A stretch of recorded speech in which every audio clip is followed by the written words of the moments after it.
Gentlemen, you both received your instructions in the dressing room, so I expect you to obey my commands. Ya recibiste las instrucciones en el camerino, así es que ponte listo. Esa guardia siempre arriba. Protect yourselves at all time. Remember, we're here to see a good, clean fight. That's what I expect. Una pelea limpia y profesional. Es lo que espero yo. Suerte, toca guantes. Took a moment for them to touch up gloves after Robert Velez, the third man in the ring, requested that from Gabriel Flores Jr. and Luis Alberto Lopez. He works as part of Gabriel Flores Jr.'s advisory team. But nonetheless, I'm here, Bernardo soon alongside Timothy Bradley. And we keep seeing this about Gabriel Flores. This is a step-up fight. This is another step in the right direction. And the man who's stepping forward is Luis Alberto Lopez. Oh, yeah. Getting jumped right there, starting off quick. Flores seemed very confident and composed inside the fighter meetings, just as well. Ooh, that right hand. Just as well in the beginning of this fight, but right now he's a bit uncomfortable.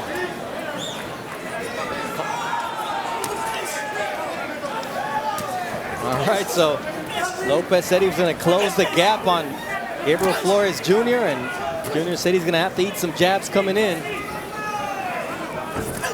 The left hook from Gabriel Flores Jr. getting off the line. See, and Flores is going to have to do this all night long.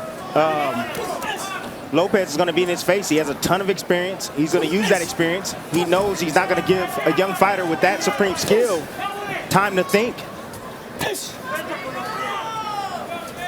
See blood from the mouth of Gabe Flores Jr. early on here. And did you see how Lopez closed the gap? How he dipped down low and then came up. He left his feet and shot a jab right down the middle and caught Flores. Good combination right there, though, by Flores. Yeah, nice right hand to start that combination from Flores. And El Venado Lopez told us, look, people see my height, but they don't account for how quick my feet were getting on the inside. And that's what he's looking to do here against Flores, who goes low. Pick him up. Box.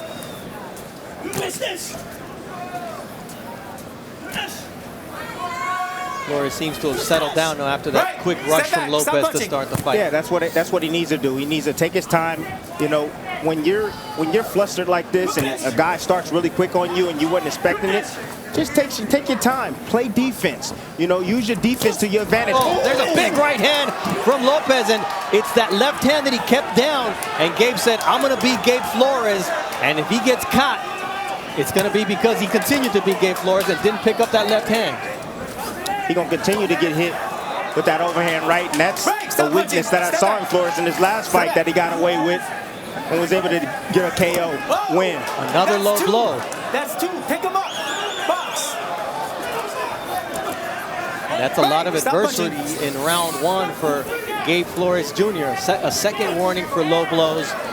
He got rocked and then bleeding from the mouth. Let it go. He's free. He's free. Punch him. Right. Stop punching. For tonight only, boxing fans can play in a free top-ranked boxing pool. Lopez lands his right hand, looping right hand. How did he set it up? He dropped down to the body, changed levels right here. There it is.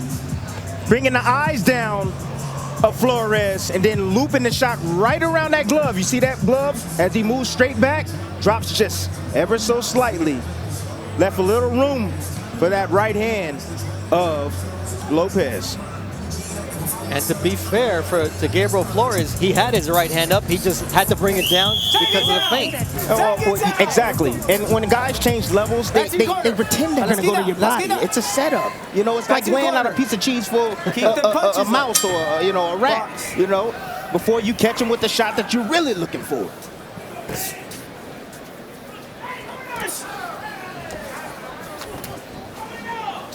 Lopez still on the attack, and he gets caught by Flores with a 1-2 combination as Flores starts to move around. He did spar with Gervonta Davis for this fight, and he said, he taught me how to stand my ground in the ring. Well, he's choosing to use his legs right now. Well, I saw that confidence, and I think that has a lot to do with the fact that he sparred Gervonta Davis. And, you kind of gauge You know, the champion, I'm sure, didn't go full out on him, but you kind of gauge on how they manage the rounds. You know, Gervonta Davis being who he is. And, you know, one thing I asked him, I said, how was his defense? He said his defense was phenomenal. I was like, did you learn that from him? He said, yes, I learned that. He did learn to get away from that right hand of El Venado Lopez, who now takes a couple of good shots from Gabe Flores Jr., who seems to have a little swelling on the left side of his face. Stop. Break. Step back. See, the one thing about Flores is he's game. You know, he's game. He has a big heart. He's been down before in a couple of fights previous to this one. And he was able to, beautiful shot. He was able to make adjustments and win that fight clearly. Now, what's unacceptable here is Gabe Flores with a 3-inch reach advantage, getting out jabbed by Lopez. But here comes that quick right hand from Gabe Flores Jr., who's now on the stick.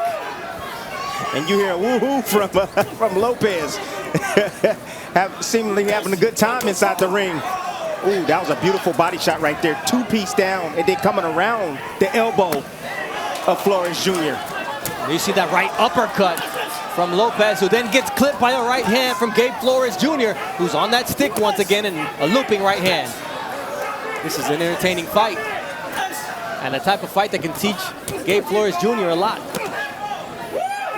They're both hooting and hollering. Oh! That's the shot right there that Lopez needs to be careful for. He got a lot of energy right now coming forward, yes. But the second half, he needs to be careful because that shot is instant for Flores.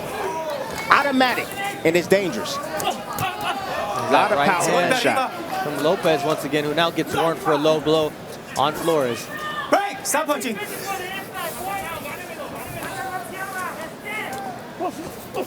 Nice short uppercut from Lopez. Finds a way to get inside and land that looping right. Sometimes he's lunging, sometimes he's dipping. I actually saw it was actually off the shoulder. Flores did a good job in lifting his shoulder. You see the redness on the shoulder from that right hand from Lopez. Nice right hand from Gabe Flores Jr. Our own Mark Kriegel is with the world champion, Oscar Valdez, in his locker room. Alberto Lopez gets off to a quick start. On the ring mat, you see Fury Wilder 3, October 9th on pay-per-view. We hope you'll join us then. Another overhand right there. And another pull back counter from Flores Jr. looking for that uppercut now and the left hook, the check left hook. Beautiful adjustment right there by Gabe Flores. For Flores, it's about timing. Now he's learning when to catch Lopez right before he lunges in.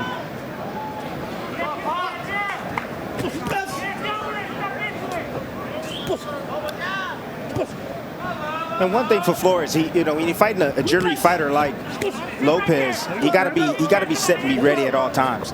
You never know when this young guy or the short guy is gonna explode on you. One thing Lopez does well, he closes the gap quickly. And he's figured out his ways, creative ways to land his shots, even though being a shorter man.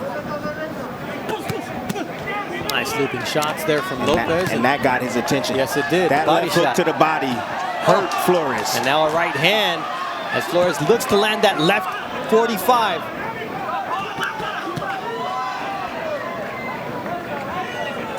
Flores on his bike. They call him the deer, but he's not a deer in headlights. Lopez is in this fight and making Flores work hard. Yeah. Oh, big left hook counter. That's the shot right there. It's not having much effect right now, but later in this fight, if Lopez keep letting those hands go, any fatigue set in, that's a deadly shot. But that's also the difference in Flores, that he sometimes throws slapping shots and doesn't turn it over.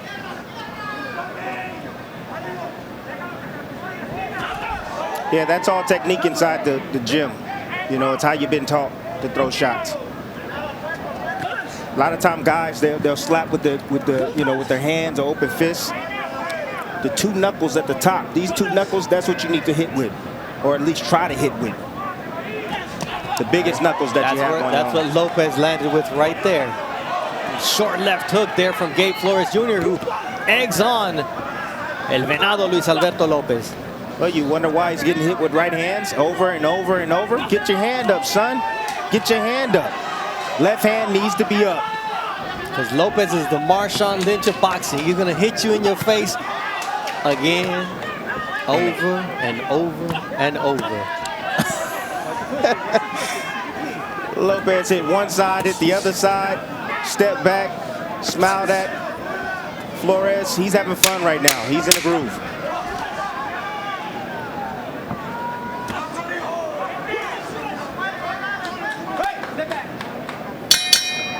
That has happened to him in the past 2 weeks. To have Canelo step in, it means a lot to Oscar. Yeah, I guess it does mean a lot to Oscar. I mean, I would like if Canelo was actually take the reins here. He's been through this process and helped the young fella through this whole process. Amen. Quick start here from Gabe Flores Jr.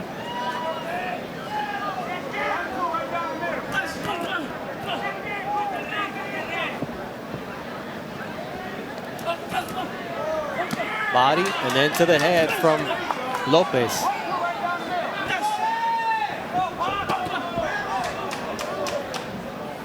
Lopez is relentless in his pressure. Not always effective, but when he can get inside, he'll make you pay like he does there with that left hook and then a short right hand. Good tie-up right there from the young Flores. Took a couple of good shots, got buzzed a little bit, and very smart to tie up, especially when you get buzzed inside the ring or hurt. Oh, nice right hand, a counter when Flores was feinting. Lopez was punching. Again, level change feint. He has experience that works for him. Dips low, just as he does here, and attempts another right hand over the top. And you still see no correction from the young fighter, Flores. Keep your left hand up, son. You see the inflammation on the left side of the face of Gabe Flores Jr. His father will not be happy about that. He even said when he came back to the corner, this was such a close round. I need you to take over. Oh, there's a nice counter right by Gabe Flores. One of the hardest things, Bernardo, I can tell you, being a fighter that was light-fisted, I didn't have a whole lot of punching power, is it's hard to keep guys up off of you. When they don't respect you, they walk straight through you. They keep coming. There's nothing to deter them, excuse me. Nothing to slow them down, and this is what we're seeing right now. So you got to find ways to keep guys off of you. Dig down to the body, tie up and hold, Make adjustments somehow so that way you can fight guys like Flores. Earlier tonight, we had a fighter in René Tellez Giron who did not look the part, yet he put on a great performance against Eduardo Garza and pulled off the win. The same thing could be said about Luis Alberto Lopez. He doesn't look the part. He's short. He's got short arms, yet he finds a way to land those shots. And he's got Gabriel Flores' attention here in round 4 of a scheduled 10-round fight. And as he lands another big right hand, as this round comes to a close, a man with a big right hand and big left hooks to the body, Saul Canelo Alvarez. He's standing by with our own Mark Kriegel. Al final somos un equipo que trabaja y que lo único que quiere es seguir creciendo y seguir cosechando triunfos, y eso es lo único que hacemos en el gimnasio. I don't know if that's the case, but we're a team and we're gonna keep being a team. If the critics are coming towards one of us, we're gonna be a team all the way, and that's how we're gonna take it.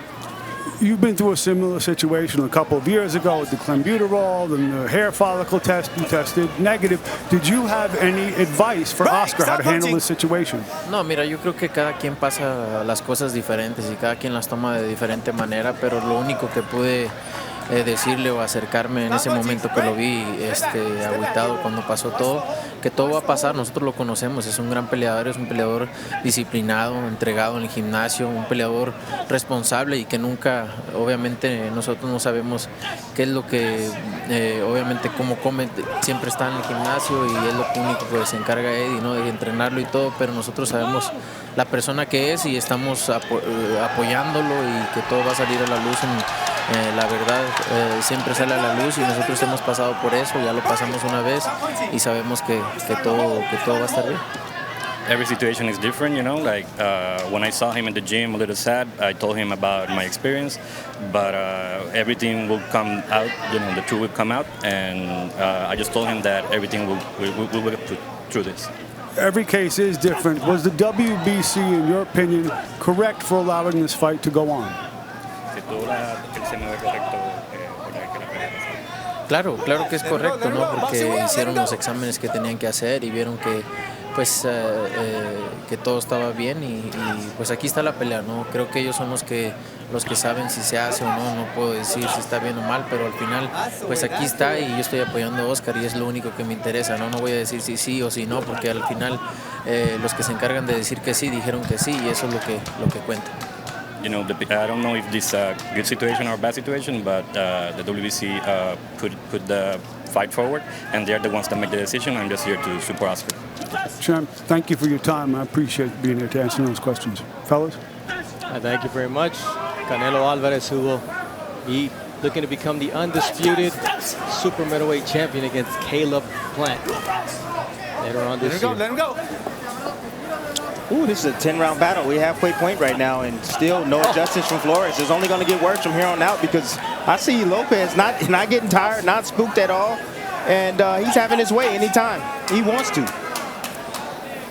The face is swollen when you look at Gabe Flores, and Lopez looks like he hasn't been touched through the first 5 rounds of this fight.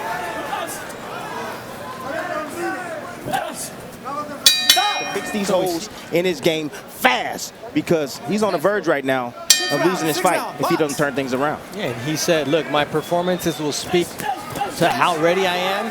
Well, he's coming off of a 6-round knockout victory over Jason Velez, dropping him twice in round 6. So he showed late power and then finished him later on. But in the end, he's got a tough opponent in the ring tonight in Luis Alberto Lopez, who's got zero respect. No respect. He just feinted Flores, got him to move out. Oh, came big right around. and left uppercut from Lopez. Knocked on the side door, came through the front door. That's what Lopez did right there. Came around with a looping right hand and split right up the guard as Flores put his hand straight up to protect himself. And Tim, we've talked about the bad habits before. You can get away with bad habits until you fight an opponent who can capitalize. Oscar Valdez did that with Burchell, and we're seeing Lopez doing that tonight with Flores. Yes. There's that stick and combination punching from Lopez, walking down Gabriel Flores Jr. There's a right hand from afar. Lopez first to the punch, and the accuracy from Lopez is pretty stunning against a defensive-minded fighter like Flores. Let him go, let him go. See, that's what he got to do. He got to tie him up, stay close, bang, bang Lopez, get back out, use his jab, move. Beautiful timing right there with the right hand, with the jab and the right hand from Flores. See, this is what he needs to do right here. On that stick, moving ever so slightly left and right, land combinations, and then tie up. Get away from the ropes. Can't allow Lopez to get a 4-piece off with nothing until 10 seconds later. And there's that right hand from Lopez. Stop punching. Whoa, And stay off the Keep it ropes. clean, guys. Yeah. This is a very similar fight from what we saw with René Tellez Giron and Eduardo Garza. You've got a guy with skills. You've got a guy with all the amateur acumen that you could want. Yet you've got another fighter who just is relentless and has no respect and is going to keep pushing you back. See, that's why it's very important to work on your physical strength. Everybody say, man, you built different, Tim. Yeah, I worked on my physical strength because I didn't have a whole lot of punching power, so I need to be physically strong just to bag these guys up. If I need to tie you up, I can tie you up. If I can push you off, I can push you off. And I asked Flores, do you been working on your physical strength? Oh, I do a little weights, I do a little this. You got to incorporate some weights into your program, son, so you can get some physical strength. Nice counter left from Gabe Flores Jr. But in a round that Lopez is taking a step forward, who's punching hard, Flores can ill afford to just move and pop because Lopez is doing the most damage.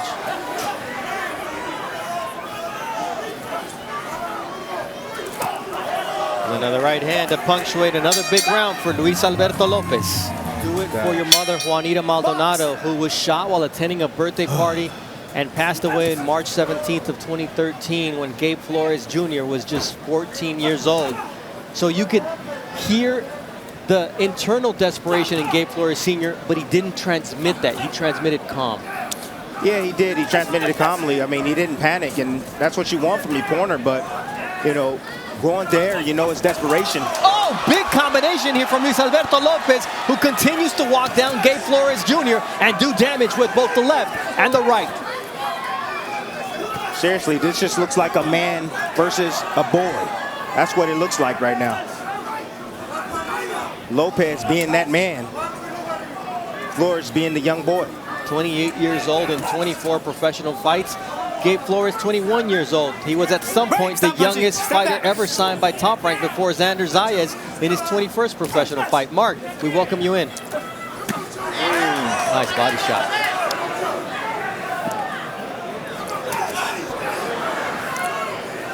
I spoke to Gabe Flores Sr., said, what strategic advice do you have for your son? He said, double the jab, get your right hand up, and walk him back. You're strong enough to do it. And Lopez is not cooperating. Yeah, he just got rocked by a right hand by Luis Alberto Lopez, and Gabe Flores Jr. is really in a heap of trouble with more than a minute and a half left here in round number 7. Lopez chopping him down to the body. And you can see Flores breathing hard through the mouth. Guess what happens when you get fatigued and you start wearing down? The mistakes are even more profound. And that's what you're seeing right now. And guess who's taking advantage of it? And that body shot right there just hurt Flores. Oh, my goodness. Lopez, look, the hands of Flores are down. And here comes a big right hand as Lopez is beginning to tee up, making Flores pay for his sins as a young fighter. This fight might get stopped. I don't know how many rounds Flores can take this much punishment. He's a tough kid, but man, he's taking a lot of punishment right now from Lopez.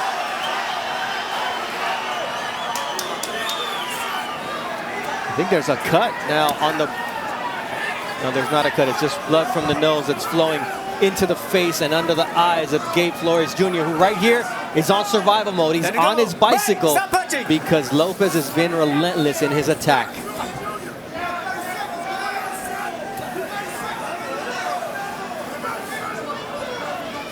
Flores Jr. said Lopez is nicknamed the deer. Well, he's going to put him on Bambi legs, but it's been his legs that have been wobbled in this fight. You gotta know how to stand your ground. That's very important. Flores told us in the fighter meeting that he knew how. We're not seeing that right now. As he walks over to his father for instructions, let's listen in. Look, son, you better show me something. You better fucking show me something, though, bro. You gotta show me something. Fuck this now or never, boy. Man, stop him now. Yeah, we gotta stop him now. All right? You're backing up. You're backing up. Hey, on the jab. But hey, he's gonna come, bro. You gotta tie him up and then on the break, double. You gotta jab, bro. And let your hands go. Tighten up. Breathe. Right, breathe. Son, look at me. Can you do it? You gotta do it, son. This is where you gotta show your dog, bro. Quit moving with your hands down, bro. All right? Breathe. You can't be going back 3 more rounds, man. Man, you gotta fight this dude in the middle, man. You gotta stop moving so much. Breathe, son. Breathe. Breathe. Let's go. Now you saw the urgency from his father, Gabe Flores Sr., saying, you've got to stop him. Can you do it, son? And you gotta be the dog in there tonight. You know where the bad habits are created? Inside the gym. That's what they're created. You know, when you're hitting the bag, you're not staying disciplined, you're just touching the bag and you're looking good with your combinations, then you step back and you drop your hands, and you're hitting the hand mitts and you're doing the same exact thing, dropping your hands. Guess what? All of that carries inside this ring. You know what else carries? When you got a ton of heart and you got no respect for the man across the ring from you, as is the case with Luis Alberto Lopez. His only losses against Ruben Villa and Abraham Montoya, and he comes off of a big win against Andy Vences. How tough is Lopez? He finished the last 4 rounds of that fight with a broken right hand and still got the win. Oh, big right uppercut from Lopez that once again shakes up Gabe Flores Jr., who has to hold. Stop punching.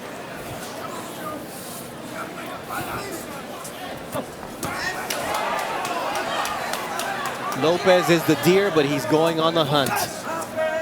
Yeah.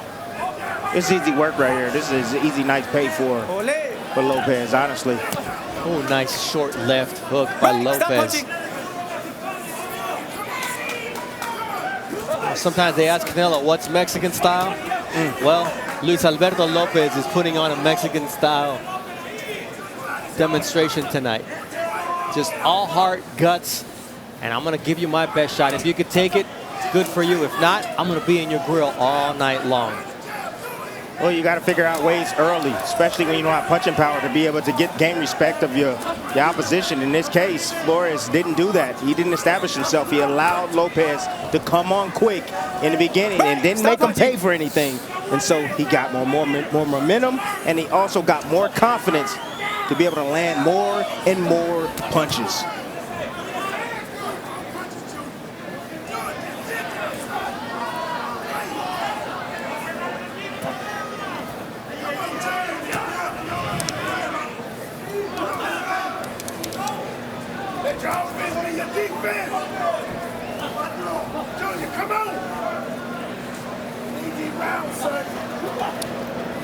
You could see the look of concern and resignation on the face of Gabe Flores Sr., who is now, he's now contemplating whether he saves his kid for more punishment or if he has a real chance to pull this off.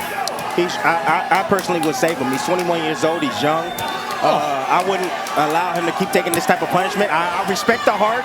I get it. Some might agree with me. Some may not agree with me. But you know what, man? Save this kid to fight another day.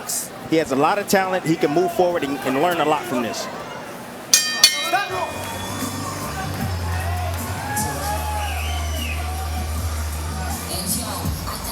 2 rounds. Let your hands go, son. He's moving and you ain't closing the gap on him. You exhausted? Breathe. Breathe, son. Bring your mouth back. Breathe. Good, give it some water. Here, turn it up. Nice shot right there. Breathe, son. Can you finish the 2 rounds, from Lopez again, shooting the jab. You see the overhand right there, but then you see Flores Jr. not playing homage to his defense and gets hit with a beautiful right hand uppercut. Breathe, breathe, breathe. Hey, let that second wing kick in. You gotta let your hands go. Breathe, son. Breathe. Pause. He's gonna come hard. Clinch him on the inside. Don't move so much. You clinch him if you have to. All right? Come on, son. Let's go. You could hear the laboring breathing from Gabe Flores Jr. as his father asked him, can you do it? And as a fighter, he's going to tell you he can, because that's the type of fighter Gabe Flores Jr. is. But he's got to really show something here in the last 6 minutes that he hasn't showed the first 8 rounds of this fight. Partner, I could just tell you this, Bernardo. He needs a miracle. I'm just going to let you know. He needs a miracle. And the only way that I see that he knows how is landing that left hook that he possesses. But you can tell that Lopez is aware of that. He's not spooked by that. And he's going to continue to press forward and dominate this fight. Just spoke with Gabe Flores Sr. And I asked him, have you considered letting your son learn a lesson and letting him fight for another day? He says, yes, I have. He was exhausted from the weight cut. But I'm going to let him go this round and see what happens. Thank you very much, Mark. And obviously his father knows his son better than anybody else. But he does have to contemplate that if Gabriel Flores doesn't let his hands go, because there's no use in him just being a punching bag for Luis Alberto Lopez. Because Lopez looks fresh in there still. And he's the one that's been coming forward and throwing punches. Thrown 409 punches to Flores' 369, landing 20 more. Giving up too much ground. That's what's happening. Flores can't operate inside the pocket where he needs to operate. He's getting caught on the outside in that mid-range, so take the fight in close if you can to slow the pace down a bit. But he's not physically strong to do that. You have to be physically strong to be able to stand your ground. Oh, triple jab and then the left hook, but Lopez walks right through it. No regard for the lack of power that Gabriel Flores has here, because he's not sitting on his punches either. He can't. I mean, he's backing up. There's not going to be any power on his shots if he's backing up. Those body shots from Lopez are doing damage. Flores keeps his hand down, but now he can't pick him up because Flores is taking too much punishment downstairs, not to mention that his face is mincemeat. Look at it. Look at the setup. Look. When you're in the gym like that, and when you're in the gym sparring, just say that, and you're sparring against a guy that doesn't have a whole lot of skills like you do. Oh, big left hook! And Flores is hurt here, and he's taking a lot of damage. He's against the ropes. It could be a knockdown, and Lopez just needs to land one big shot. And there it is. Just a pummeling from Luis Alberto Lopez on Gabe Flores Jr. as the bell may save him. But wow, Luis Alberto Lopez putting an offensive clinic here on against Gabe Flores Jr.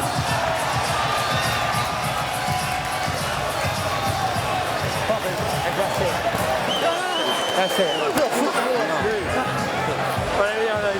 No, I can't. You're backing up. You're not listening to me, son. You're not listening to me. No, that's it. That's it, Papa. I'm not gonna. No, yeah. That's it. That's it.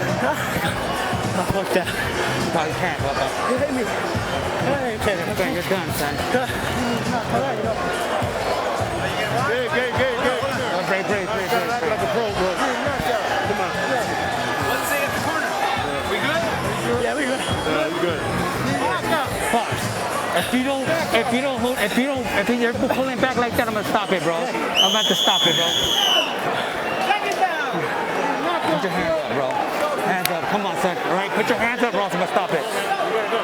Heart-wrenching moments in a decision that was made by his father but was overruled by the young 21-year-old son.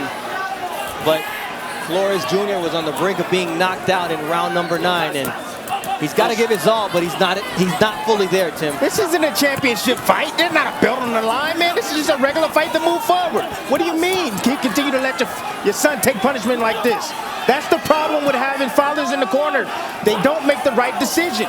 Trust me on this. This young man doesn't have a lot of fight in him. He's getting banged up. This is bad for his career right now. Taking too much punishment. He just got clipped by another right hand from Luis Alberto Lopez. He was on the verge of pulling off a huge upset against the undefeated fighter out of Stockton, California. And even as his father implores him to keep his hands up, he just cannot do it. It's not in his nature, number one. And number two, he doesn't have the strength to do it now. Listen, even if he gets through this round, man, even if he gets through this round, the fight should have been stopped. Someone has to be the adult, and he just got clipped by a big left uppercut from Luis Alberto Lopez, who now digs to the body. And he's just looking for the finish here against Gabe Flores Jr. And it can get ugly. It's already ugly. It could get devastatingly ugly. Lopez can finish this fight right now, but he's taking off the gas. He's got a brother-in-law right now. I would say Flores, he can end it. All he has to do is go down to the body, and it's a wrap. There it is, that right uppercut to the body.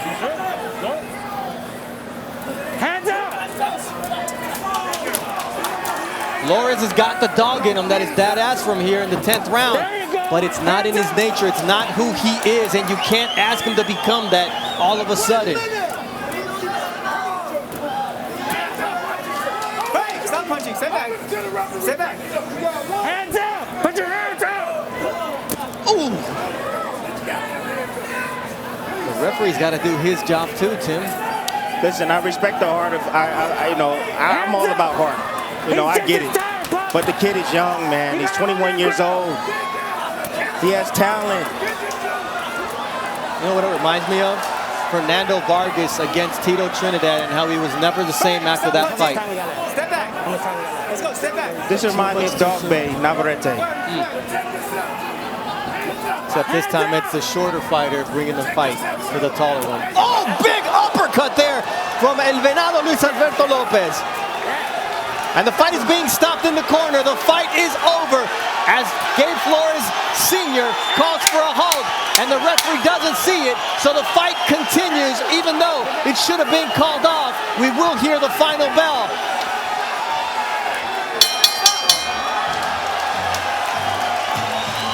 That was poor refereeing there.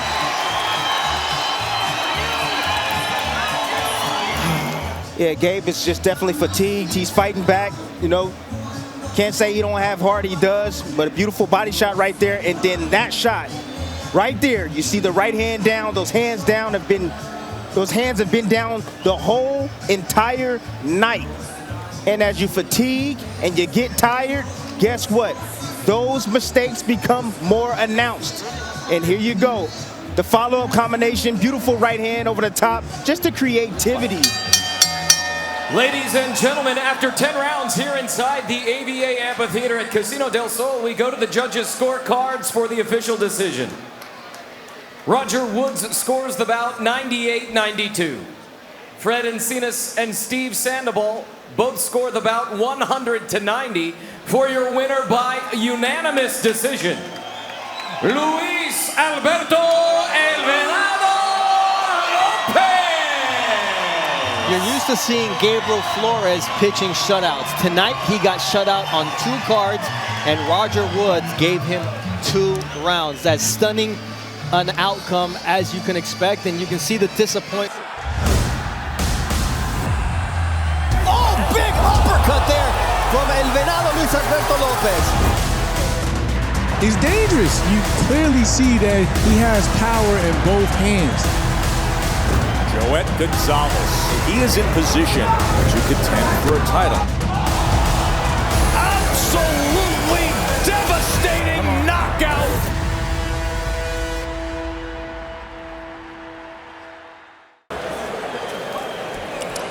Gentlemen, this is for the WBO International Featherweight title. I want to show you here the line for low blows. Here and above is good, illegal. Here and above is good, illegal, okay? You received your instructions, obey my commands at all times, and protect yourself at all times. Good luck. So the common opponent between these two is Emmanuel Navarrete. Both have challenged for world titles against Navarrete. So much talk about the effort that Gonzalez put forth in his fight this past October. Dre, I think Gonzalez came out of it getting a lot of cred. And we talked to him about that yesterday. He says, listen, I went back, I watched it the next day, I watched it 3 days later. I thought I won the fight. I think he's a confident fighter, comes out of a loss like that, heals up the eye a little bit. He's better for it. Yeah, he got outboxed against Shakur Stevenson, went to war with Navarrete, but took a lot of punishment in the meantime. So yes, he garnered a lot of respect from boxing fans, but you got to see if there's any ill effects in this fight with Santisima tonight. Yeah, I totally believe that. This young man, and I told him in the fighter meeting, I said, hey, man, you had some tough losses in championship fights against top quality opponents. But I said, you know, you'll have your chance. You have the skills, he has the ability, and he also has the mindset.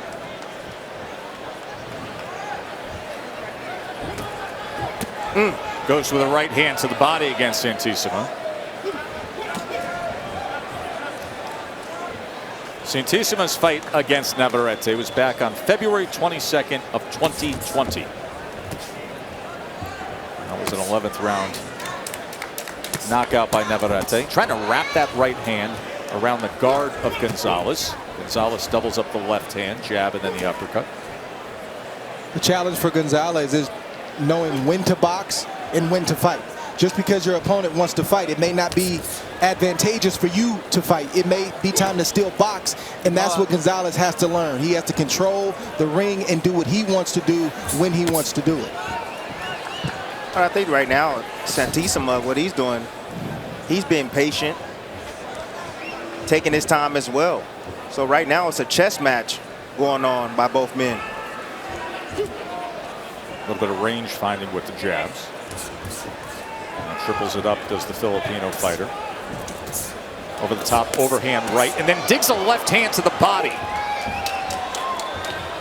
Not a big fan of that defense that Gonzalez uses, where he has both gloves up by the top of his head and he catches shots, but you never know what a judge is looking at, and sometimes those shots are getting through to the body and to the head, and they can cause some damage. Well, the problem is with that defense is you allow the offense to touch you and get close and enter into your zone. You know, that's not the best defense to use. Moving your head or using your feet to get out of range is the best defense to use in boxing. And I do like it if you're catching and immediately firing off of that defense, but oftentimes that's not what Gonzalez does. Well, that was one thing that his father spoke upon inside the meeting, Dre, is that 10 seconds. In that fight with Navarrete, that's what he did. He didn't punch often enough off that defense. Time!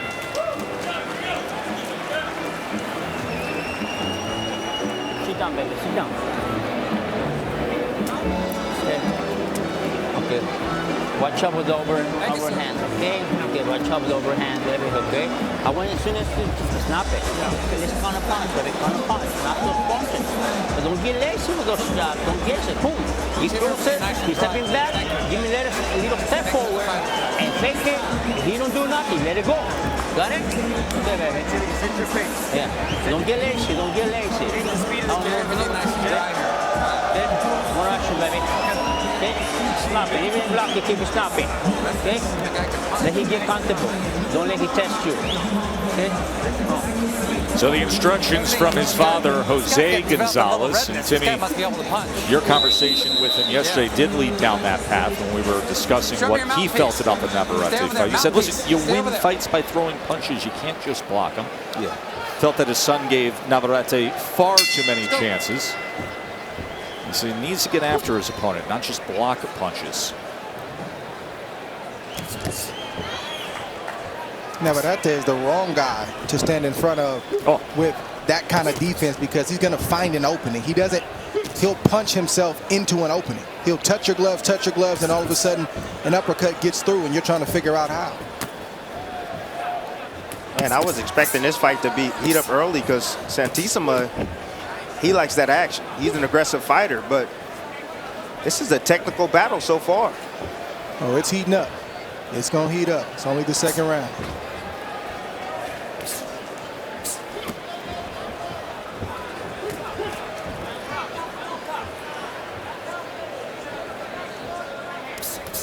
Total punches in that first round.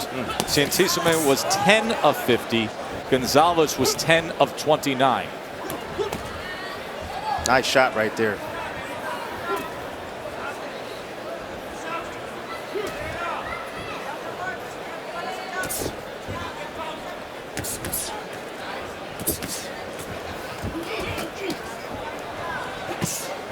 Both men doing work on the inside. Santisima fires off that left hook to the body. 4-punch combination. He finishes with the body shot again. There was an uppercut on the exchange prior to that by Gonzalez. Yes, but Santisima, he's throwing grown man type punches. He really that body is. shot was one of them. 8 body shots landed by Santisima to this point.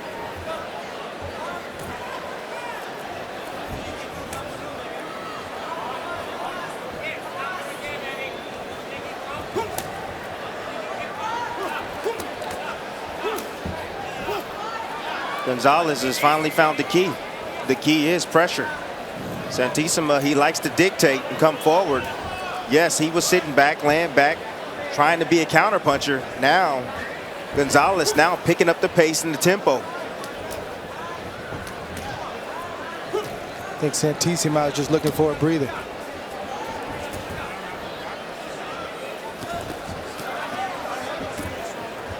Good jab right there. Good prodding jab from Santisima. Oftentimes you think that the jab has to be hard and has to be a power jab. Just a rangefinder. He's moving Gonzalez to the position he wants him to be in just with the flicking jab like that. And he didn't follow up, but he knows that it will work. I can tell you with that flicking jab, I understand what you're saying, but also he's throwing that jab out at the wrong distance, at mid-range, where it can be countered. At this point, Gonzalez didn't make him pay for that. Gonzalez, Santisima, end of 2 here in Fresno as we work our way. Light win streak. That is coming up in a very significant main event. Round number 3 here between Gonzalez and Santisima. Santisima has thrown 130 punches in the first 2 rounds, landing 26. Gonzalez a little more efficient with less work rate, 25 of 74. Gonzalez got good solid defense, but he put his hands in so to speak, in his pocket. He doesn't throw often. He doesn't counter off the blocks, and that's the biggest issue with him. The other issue for Gonzalez, and he makes the fight harder, is he loads up with lead shots. He'll lead with a right overhand right, and you hear him throwing the punch with everything he's got when he could have just slipped in with 2 double jabs and threw the same punch with less effort. He's not disciplined with his lead hand or his jab.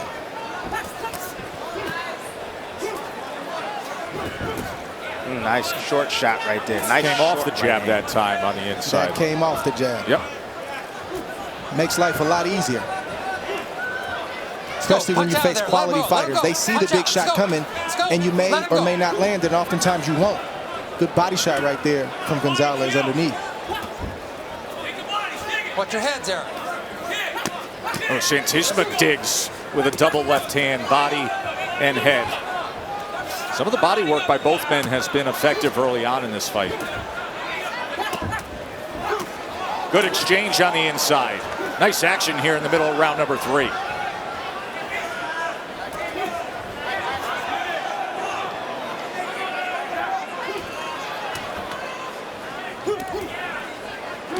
Go, let him go. Punch out. Let's go, guys. Come on, work, work.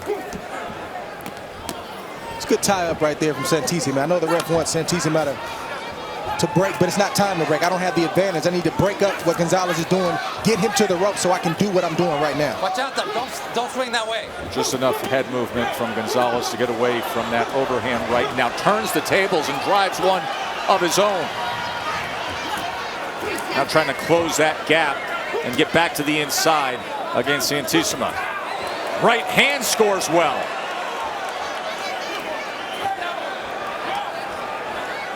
Gonzalez has the best success when he uses his left hand. Very evident and clear to see.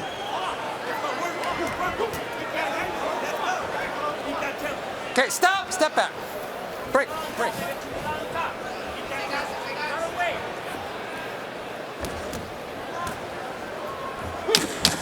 Ten seconds.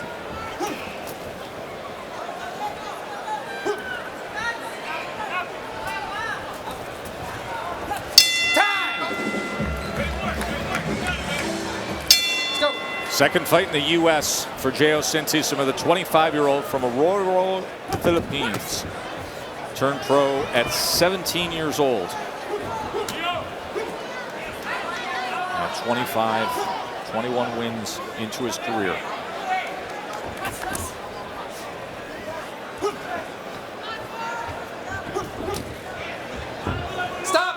Step back, don't pull his head down. Let's go. You know, Joet Gonzalez has 26. This is his 26th fight.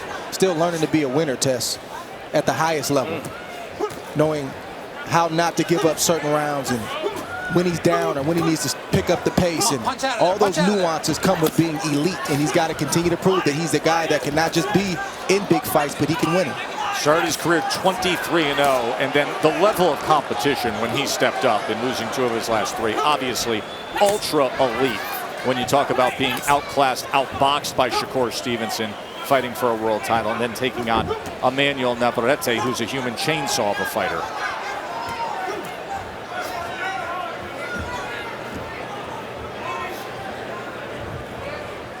If I'm the father of Gonzalez, I'm constantly telling my son in this fight and when we're in the gym, son, I don't just need you to be a warrior, I need you to be a winner. We got to learn how to win the fights that we need to win. Right now, what he needs to be telling his son, Gonzalez, he needs to get off them ropes. There's nowhere to go. You can't go back. You got to go left or right. It became a huge advantage for Santisima. Yeah, and the judges, the judge behind them, can't see the action. All he sees is Santisima working. That's all he sees.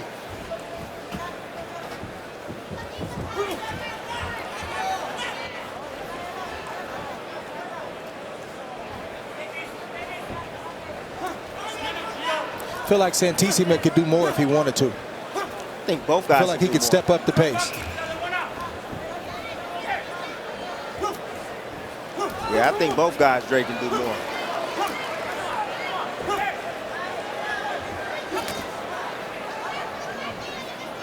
Somebody has to make up their mind that they want to take over.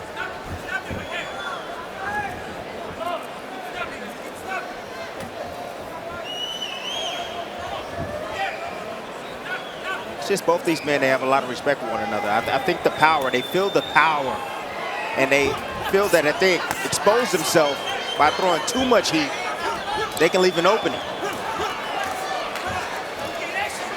Santisima tried right there with that left hook.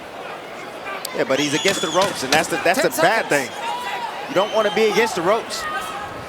You want to have the fight in the center of the ring so all the judges can see the action. And a 4. And he's as good of an interview as the game will have. And now the heavyweight, the American, who's from this area, will be making his pro debut next.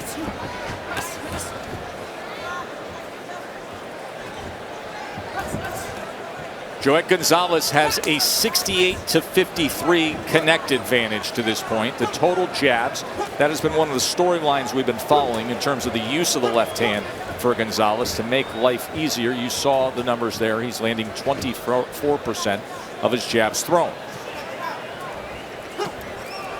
Said in the last round that one of these fighters have to make up their mind that they want to pull away. For Gonzalez, the way he does that is picking up his jab, coming behind the jab, letting his combinations go, but not giving points back. If he's on the ropes, stay off the ropes, and don't allow Santisima to hit you when you block. If you have to block, fire off the block, but keep it clean so the judges can see the punches that you're scoring. And if you're Santisima, come behind your jab and let your shots go and rip to the body. Don't forget the body, because he's had success down there, but he'll punch down there, then he'll go away. He's got to be more consistent with his body attack. And I spoke with Joet Gonzalez, who is the father and trainer of Joet, and he keeps the same verse of, I need you to be more active. You cannot allow Santisima to think if you stay busy, you will win this fight. Keep him up there. Keep him He's up. absolutely right. I knew that from the first round on. You got to push Santisima back. You can't allow him to sit back and think. Let him go. Okay, and stop, gain step confidence. Back. You're holding. Don't hold. Okay, let's go. Santisima has thrown 100 more punches than Gonzalez, but to the point you both have made in terms of the way he blocks punches, he's only landed 19% because of Gonzalez's defense. May not be the best thing in terms of what the judges see, though, because as you guys have said, listen, you're still touching him, you're touching gloves, but they're not landing, you're not being effective. It's hard to believe that Santisima has thrown more punches than Gonzalez. That many. To me, it's looking like Gonzalez is outworking Santisima in most of these rounds, if not all of them. And he's clearly being more effective. There's no doubt about that. He's landing 44% of his power punches thrown. Step back. Well, now he is. Now he is. But before, who started the round, Santisima, what he was doing is he was taking the initiative. He was coming at Gonzalez. And then all of a sudden, a switch went off, and now you see Gonzalez mobbing forward, being aggressive, like he should if he wants to win this fight.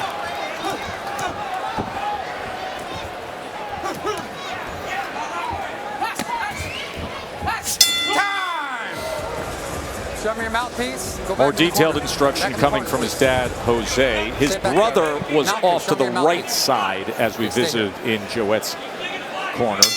And you heard him simply saying, you gotta work, you gotta work, you gotta work. Let's see if he does up the volume. Good work from the start. Middle of the ring, good exchange. Left hook got the best of it to finish it out.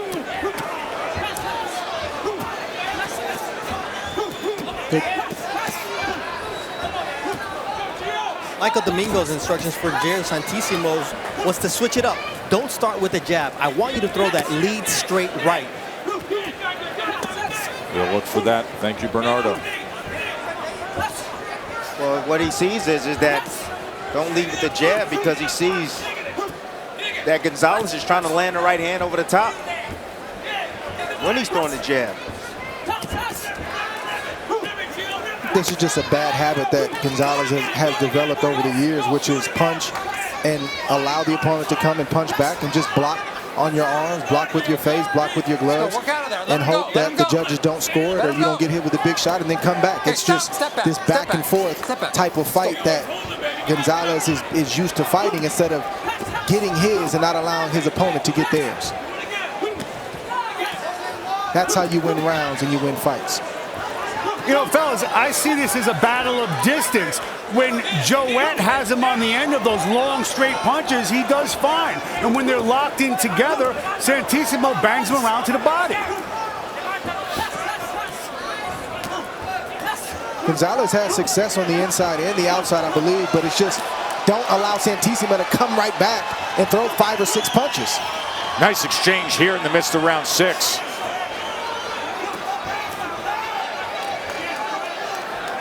What Gonzalez is trying to do right now, he's trying to take the heart of Santisima. He's saying, now I can take your best. Now can you take my best?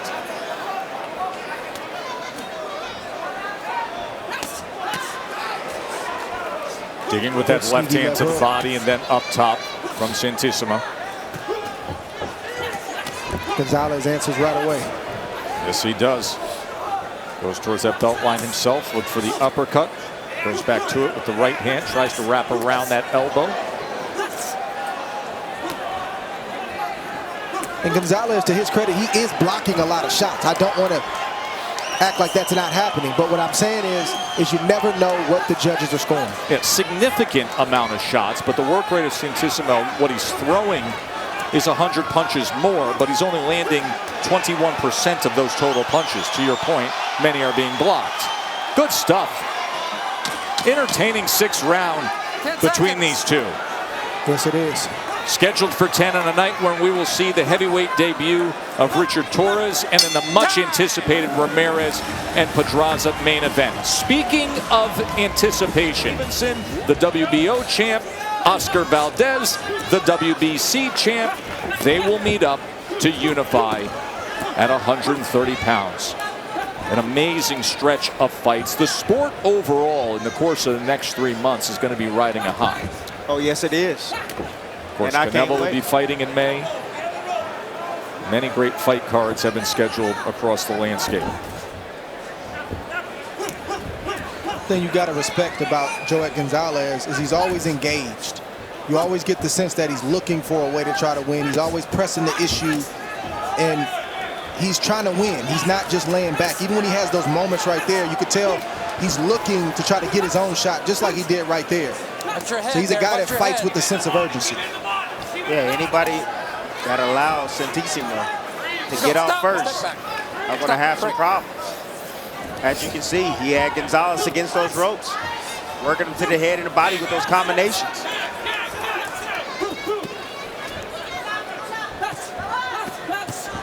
Gonzalez should also try punching inside the punches of Santisima. That is an art to that type of style if you're going to have it. You don't have to wait until the opponent is done punching. Have your eyes open, look locked in on the target, wait till they open up, and then counter. Let's work, let's work. See Robert Garcia and Jose Ramirez, their final preparations for this main event. As Ramirez getting his hands wrapped. It was interesting the conversation we had with Robert Garcia, with many involving this fight, of their opinion as to whether or not Ramirez should have taken this kind of a challenge in his comeback fight. Look at this rally now from Gonzalez. Landing headshots against Santisima. Ooh, that body shot hurt him. It filled him over. Look at him. He's tying up right to the liver. Oh, my goodness. Not sure if Gonzalez saw that, though. But it's never a bad idea to keep going downstairs, especially late in a fight. I think Mark had a really good point earlier this round, or last round, when he said that the distance, Gonzalez has a lot more success when he throws his combinations out at distance than stand inside that pocket where you have the shorter arm fighter in Santisima that has the ability to come back with his offense. Good stuff. There's some separation, and a right hand reins in from Joet Gonzalez. I'm not mad at the inside work of Gonzalez. I like the punch selection. I just don't. Look at that. Good work right there. Look at that. Look at that. From the distance, baby. Mark had it right. But the inside work is good too, Dre. Well, there were some uppercuts and body shots on the inside that were quite effective. That was a heck of a round between these two.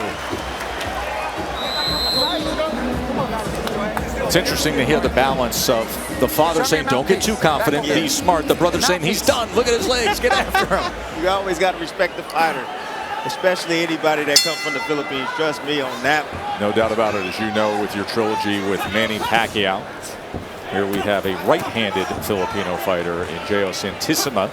See the punches in the last round. Gonzalez, tremendous work to go 40 out of 75.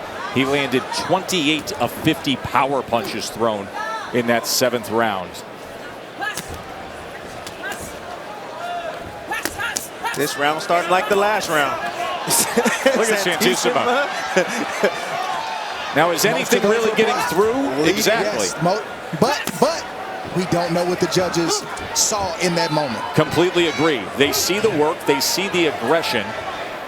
But to your point, Timmy, without the head movement or without using your feet defensively, and just covering up like that, you're potentially giving the judges a reason to go the other way. And then you're allowing your opponent to zap your energy too. Hit you on the shoulders, the chest, the body. Still making contact. I mean, yeah, man, you don't want that. Stop. It's gonna wear you down. Step back, step back, step back. Let's go.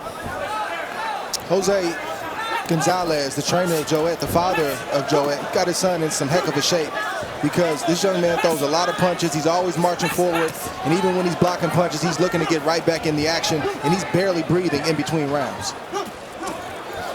Yeah, he is calm and collected for sure, Dre. Halfway through round number 8 here, scheduled for 10. Then we will have the heavyweight pro debut of Richard Torres Jr., the American silver medalist.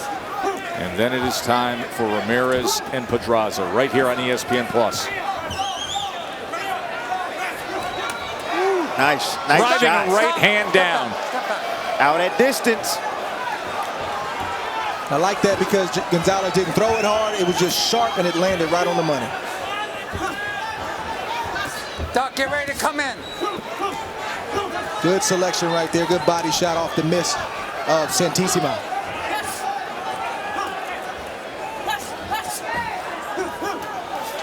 Santisima's technique is fading by the wayside right now.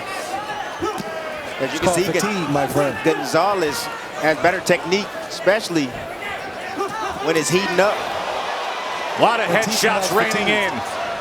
Santisima tries to fire back. You got to understand what he was able to take from that Navarrete fight. He fought this type of fight with Navarrete all the way through. 12 rounds with him. Ooh, that's a good answer for work. Gonzalez. Oh my goodness. Some beautiful work on the inside. Send a strong message with that answer. Double uppercuts coming right back. 10 seconds, stop.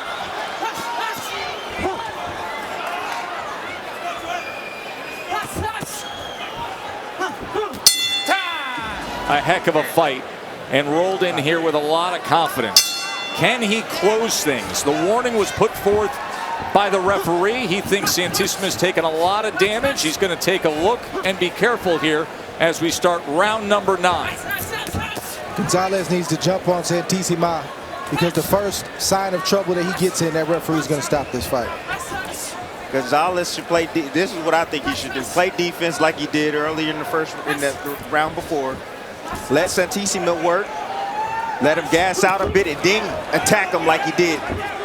Bernardo, what are they saying in that Santisima corner? That they're not thinking of stopping the fight, that they feel that Santisima is in this fight and needs to step it up. It's not what the ref is saying. The referee is very concerned about Santisima. Gonzalez has to continue to give the referee concern for Santisima. Santisima working on the inside, trying to dig right to that belt line, then comes up top with the right hand and the left hand after 2 rights to the body. Gonzalez calm and controlled at range, placing a right hand. Now goes with the left uppercut, back to it. Yes, he's a smart fighter. He really is. Turned over the hook as well. Okay, stop, step back. Step He back. has some swelling himself around the left eye, does Gonzalez. He's dished it out, but he's also taken some. He says it's because of his high cheekbones. That's the reason why he swells. Of course, he had a gash when he, when he fought Navarrete. You gotta hit him for it as well. My goodness.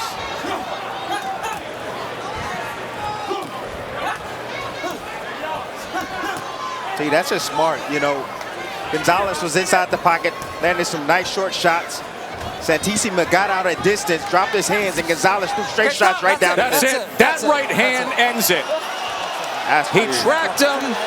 That is terrible. Lands the right hand, and the referee stops the fight.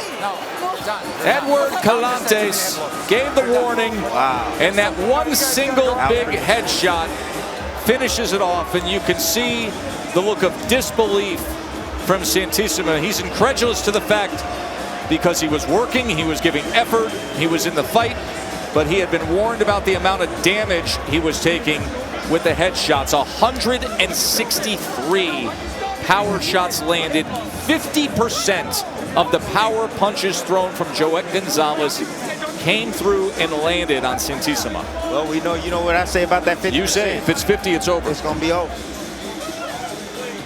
Yeah, you knew that was coming. He got a stern warning from the referee, and the referee almost stopped it in between rounds. When you get that kind of talking to from a referee, the first sign of trouble, he's going to stop the match because all of this is going on his watch, and he doesn't want things to go bad on his watch, and so he jumped in there. That's exactly what has to be understood is the warning and the assessment prior to the 9th round. Because if you just watch the 9th round or you just watch the replay, Timmy, of that right hand, you're going to say quick stoppage. Yeah, but it's the warning prior. Yeah, but at the same time, you got to understand that Santisima was in his fight. It wasn't like a foregone conclusion that you had Gonzalez was totally dominating and winning this fight. But that right hand, boom, looping right hand, high on the nose area was enough for the referee to step in and cause a halt to this bout. And it wasn't just the right hand, it was the reaction after. He kind of stumbled, he looked a little weak. Here we see it in real time. Okay, stop, that's it, that's it. That little move, it seems subtle, but the referee is watching, is hypersensitive to anything. Listen, hold on, let me finish. I'm just telling you what the referee's looking at. I'm not saying whether it's right or wrong. I think it could have went either way. I think you could have let him go on because typically that's what we see. We see referees let guys fight it out. It can go either way, but I'm also not going to knock this referee because I understand. He's looking at the totality of the punches that Santisima took. And Santisima, yes, he was in the fight, I guess, to a degree, but I don't think he was winning this fight. Gonzalez wasn't slowing down. In fact, he was getting stronger. So I'm not going to knock the referee for doing what he did. Let's make it official. Here's Mark Chino. Ladies and gentlemen, here inside the Save Mart Center, referee Edward Calantes calls a stop to this bout at 2 minutes, 5 seconds of round number 9. Declaring your winner by technical knockout, and now the WBO International Featherweight Champion, Joet Gonzalez!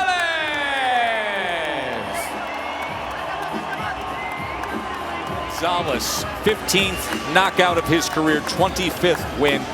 Timmy, my assessment, having said ringside 5,000 fights ringside, right, is that Dre nails it with the subtlety of watch the shoulders and watch just the slight moment of instability after the punch lands, and that was enough for Calantes to say, I've seen nothing.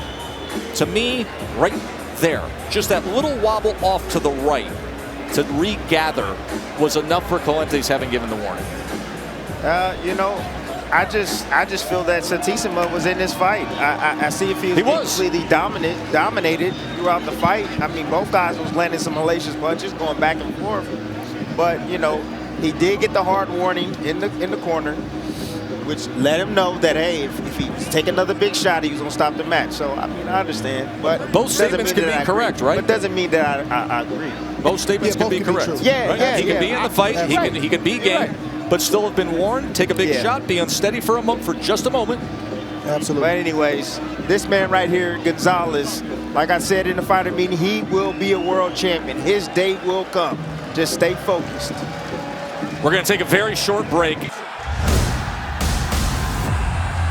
Oh, big uppercut there from El Venado, Luis Alberto Lopez. He's dangerous. You clearly see that he has power in both hands. Joet Gonzalez. He is in position to contend for a title. Absolutely devastating knockout.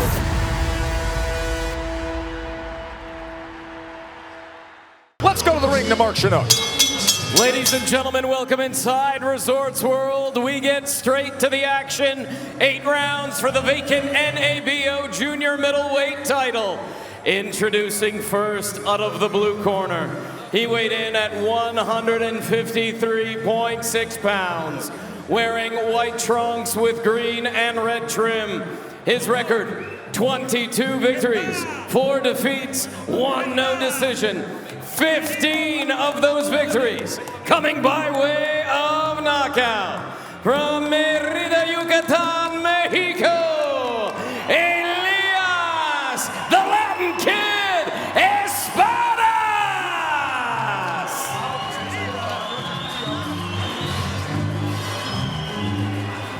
Introducing out of the red corner, he weighed in at 153 pounds.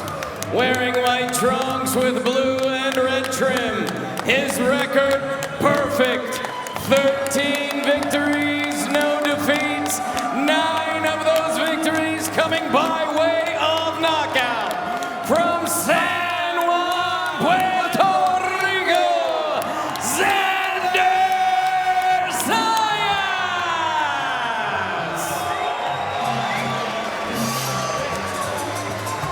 Russell Moore will be the third man inside for our co-feature. Okay, gentlemen, we went over the rules in the dressing room. I want to remind you, protect yourself at all times. Obey my commands. God bless you both. Touch up. So for Xander Zayas, at just 19 years old, he has been active, his 8th fight since the start of 2021. He was hoping to be more active in recent months. He was supposed to fight back at Madison Square Garden on the weekend of the Puerto Rican Day Parade, but he had a viral infection after training in Australia for the better part of May, and that was really tough for him to take. He was so disappointed that he didn't get that spot on the Puerto Rican Day Parade card at MSG. That just shows you the passion of the young man. I saw the video, it went viral. You know, him crying, talking to his fans, apologizing to his fans, but this comes with the sport, man. You know, it's a learning experience for him, and I'm sure that, you know, the time off was much needed because he's a hard worker. He stays in the gym, and he's hungry for success. See both fighters coming out in this first round at a fast pace in the center of the ring. Espada is not just here to collect a check. He's a stiff test tonight for Zayas, and I want to see how Xander Zayas responds. Espada's a 10-year pro. Without cabeza. Oh! Look at Xander Zayas! First round knockdown! 6, 7, 8. Think he was hungry to get back in here. Healthy, freshened, ready, and let's see if he can put on an early show. Zayas calmly stalking his prey now against the veteran Mexican fighter. 22 wins deep into the career of the 31-year-old who gets floored. Goes to the body after throwing the uppercut to Xander. Those body shots hurt. Goes to the body again after that 4-punch combination. Xander setting up that left hook up top. He's bringing that right hand. Look at the right hand, the backhand coming down. There it is, left hook, straight right.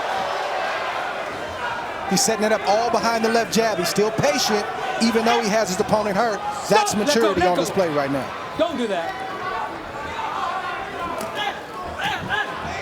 Espadas on the inside, firing back.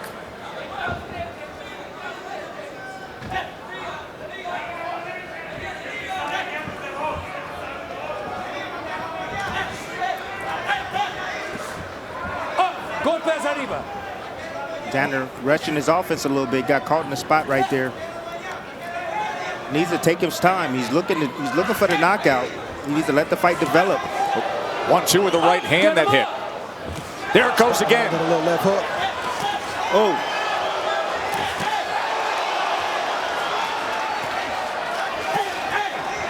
That's the 50-50 exchanges that Xander Zayas is clearly getting the better of, but he's also in range to be hit. No doubt about it. Got to watch out for that right hand of Espadas. Watch out for those low blows. Multiple warnings already.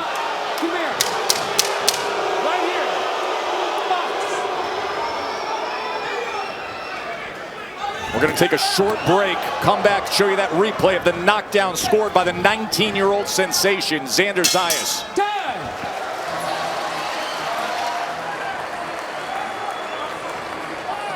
Thank you. Thank you. Stay sharp. See how you caught him with that left hook? You caught him because you were in no range, right? Don't get it. You don't need that. You can get a point deduction. Don't do that. Let's work off that jab. Ese ya tiene que trabajar. Y cuidado con la derecha de él. ¿Me está oyendo? Mucho cuidado. Tranquilo. Ok. Vamos llaveando. Vamos llaveando. Ya el sitio tu golpe. That left hook, you know that left hook is there all day, right? We saw it in video. We worked it.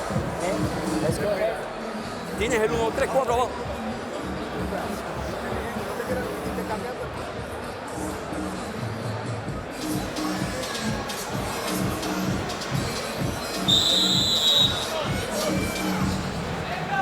Check out this nasty slot change by Xander right there. Opponent would throw a last senior head. You see the right hand right there? Miss from his opposition, Espada. But then the left hook comes right down the middle, turned it right over as that left hand was extended. Beautiful shot right there from Xander Zayas. Xander Zayas, who will turn 20 next month, signed a promotional contract with Top Rank when he was only 16 years old. He was already a pro fighter when he was graduating from Plantation High School in South Florida. Originally from San Juan, takes great pride in his Puerto Rican roots and fights out of Sunrise, Florida. Zayas seems like he just wants to fight fire with fire early in this fight. He typically will take his time, try to set up his shots and box. It's not the case tonight. He's been in 50-50 exchanges the whole first round, got the better of it, but Espada has just missed a few good shots himself. 18 power punches landed in that first round for Xander.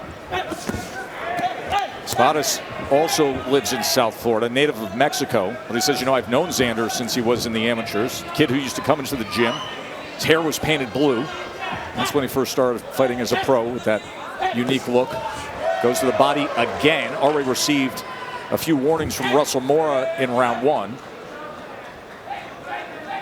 But the thing that I like about Zayas is he's an aggressive counterpuncher. You know, he'll fight off the jab, but he throws combinations. He's very active. He throws about 70 punches around.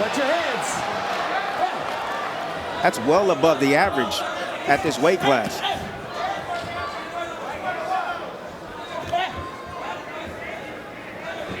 Both fighters have good success when they start to use the jab. Zayas has used his jab more than Espada, but Espada's picking his left hand up this round as well. Ooh. Gonna time that right hand and then finish with the left hook. Sweeps with it again. There's one thing on Xander's mind, Dre, as you said, he just wants to fight tonight. I mean, those 50-50 exchanges are dangerous. But Xander feels he can take it, and he's also getting his head off the line when he shoots that right hand, so he's not getting that return fire from Espada. There it is again. It's great technique by Xander Zayas.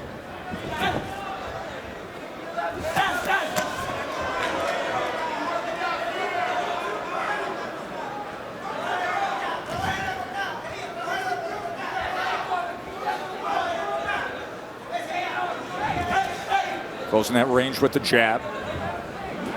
Espada trying to take the jab away from Xander. He's looking for that right hand. He landed it twice right there. He did. Short right hand on the inside. Trying to time these exchanges as well. Boy, entertaining stuff early on here, isn't it? End of two. Don't go anywhere.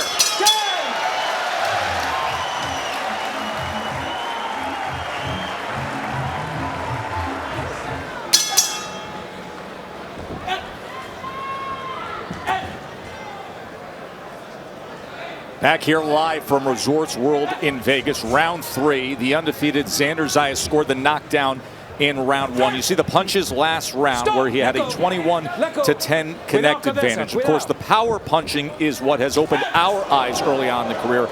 of Zayas. He lands over 50% of his power punches. Tonight he's hovering right around 44% early on. And Joe, he feels like he wants to sit there and trade because he's growing, he's getting bigger, and he feels strong. And when you're young and you feel strong, sometimes you want to do what Zayas is doing, stand there and fight. Bernardo, what are they saying in the corner of Espadas?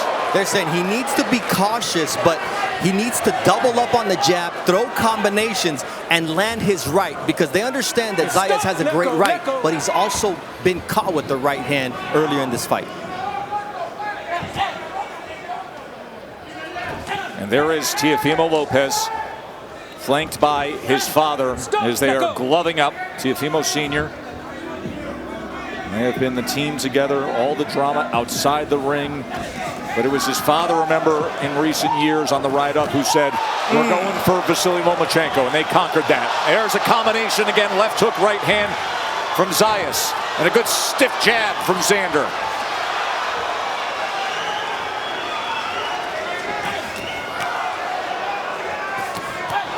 Another two-punch combination that lands flush. Espada always catches Zayas either coming in or going out irresponsibly. Backs him up that time. He's got to get those hands up, yes. He's got to get those hands up. Get your offense off. Mean it when you punch, but just know that something is coming back.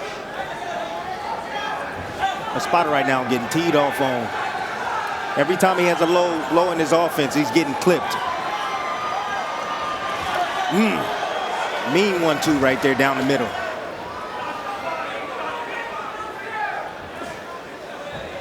Espada's got to pick his spots when he's exchanging with Xander Zayas. He shouldn't exchange every single time there's an option to exchange. He needs to pick his spots, use his jab, move around the ring, make Zayas come to him, and then every now and again sneak attack him, get into a 50-50 exchange, and then rinse and repeat. But if he continues to fight Zayas the way that he won't see the distance. Another left hook. Another left hook there. Dre sends him off balance. Nearly drove down a chopping right hand as well. And he is committed to the body. He has a better shot of landing a shot test by sneaking it in, lulling Zayas to sleep ever so slightly and trying to get it in. But fire with fire is not the fight for Espada. Espada's right in the kitchen, trying to return some fire.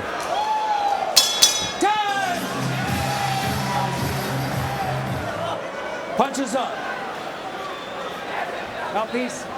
Round number 4, Xander Zayas in control against a game and tough Elias Espadas. Knockdown was scored in round number 1. Xander, when he was 6 years old, had his first amateur fight. It was right next to the gym owned by Tito Trinidad, the great legendary Tito Trinidad, who came to see him fight. In fact, he beat one of Tito's gym fighters. And Tito had his day, and Cotto had his day, and then everybody was saying, who's the next great Puerto Rican star, right? It was Felix Verdejo was thought to be that guy, the Olympian, and then in recent years, the big first-round knockout streak of Edgar Berlanga. But it's becoming apparent to many that Xander has the best chance to be the man. Tess, he's an exciting fighter. You see the volume. He's a technician, aggressive counterpuncher. He's very entertaining as a young man, you know, and he's strong, and he's showing me. Point better be taken. Next time I'm talking to you, I'm taking a point. You understand? Yes, sir. I don't care. You get him up. Sorry. Good. Box. Stern warning from Russell Mora. So Xander can no longer go down to the body. This entire round, he can no longer go down to the body. He has to headhunt. Left hook can do that.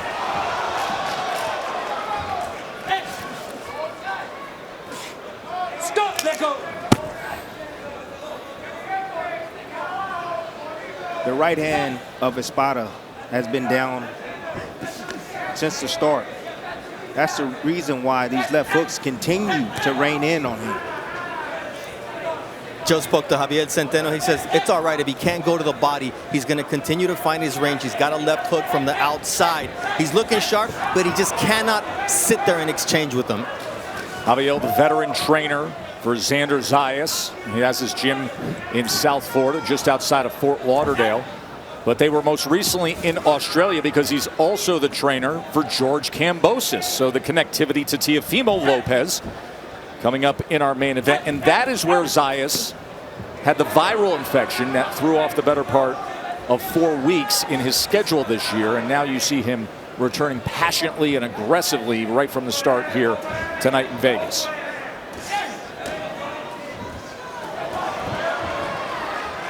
Want to see Zayas pick up that jab. He's had good success in these exchanges. He's gotten caught a few times, but in the dead periods, when Espada's moving away, he needs to be using that jab. You can still beat your opponent up from long range while you're out of range, and that'll help you get in range to get the big shots that you want to get. He's got to pick the left hand up and be more active with it.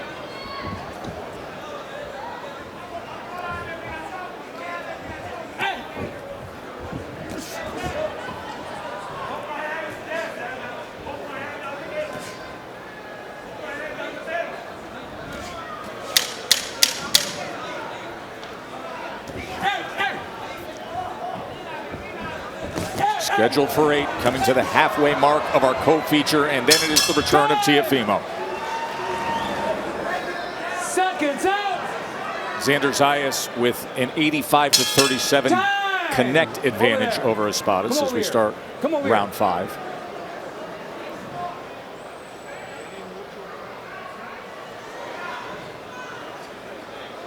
Ringside physician is looking at that right arm. Thank you. They will let Espadas Wait. continue. You think about those stages of development for a young prospect like Xander Zayas, and you can take some leaps forward, obviously, when you're dealing with this level of talent and athleticism and skill. Oh! And that proves it. And that's over. And let the celebration begin for now the 10th knockout for Xander with an X, and X just marked the spot. Beautiful shot. Caught him pulling out. Beautiful Caught shot. him pulling out. That was not by happenstance. That was set up. Set up beautifully with the left hand first, Dre. Yes. Fundamentals gave Xander Zayas the shot that he ultimately wanted. A guy like Espada had computed all the wide shots. So he had to change up the rhythm and the cadence. He did that, and boom, he got the knockout he was looking for.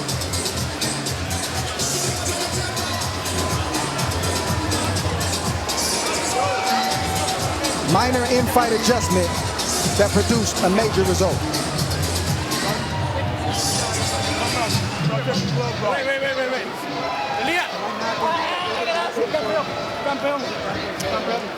I felt that the fight was stopped a little bit too soon, honestly. Espada got up, his eyes seemed clear. Not sure what the referee was looking at. But he got up, his legs looked okay. He wasn't wobbly, he wasn't going side to side. And I'm sure he could have continued.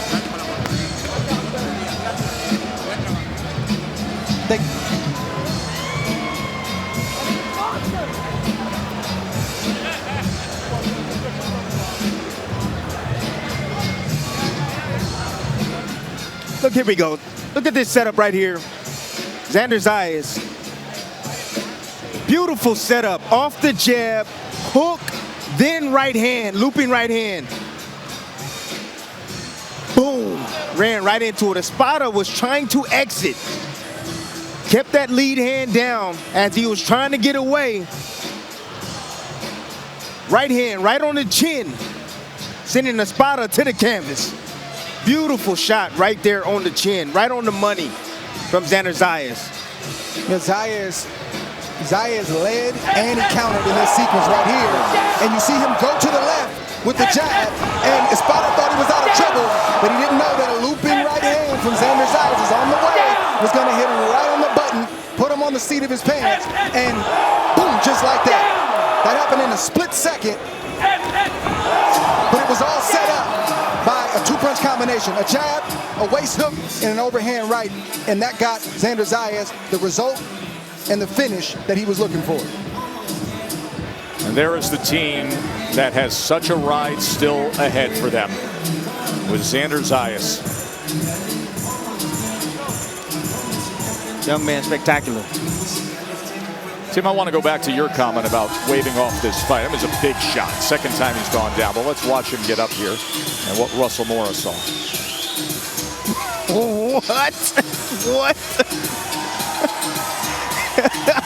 What is Russell Morris doing? I mean, you can clearly look at the man. He wasn't like severely hurt. I mean, he went down, yes, but gosh, come on. Give the man a chance. Ladies and gentlemen, here inside Resorts World, referee Russell Mora calls a stop to this bout at 23 seconds of round number 5 for your winner by technical knockout, and now the NABO Junior Middleweight Champion, Xander Zayas! Xander, you went from the tears of having that fight canceled on Puerto Rican Day Parade to the euphoria of knocking out your opponent tonight. Describe how you were able to harness all that and finish this fight tonight. Well, first of all, like always, I would like to speak in Spanish. Toda mi gente en Puerto Rico, gracias. Toda la gente que se dio la cita hoy, gracias.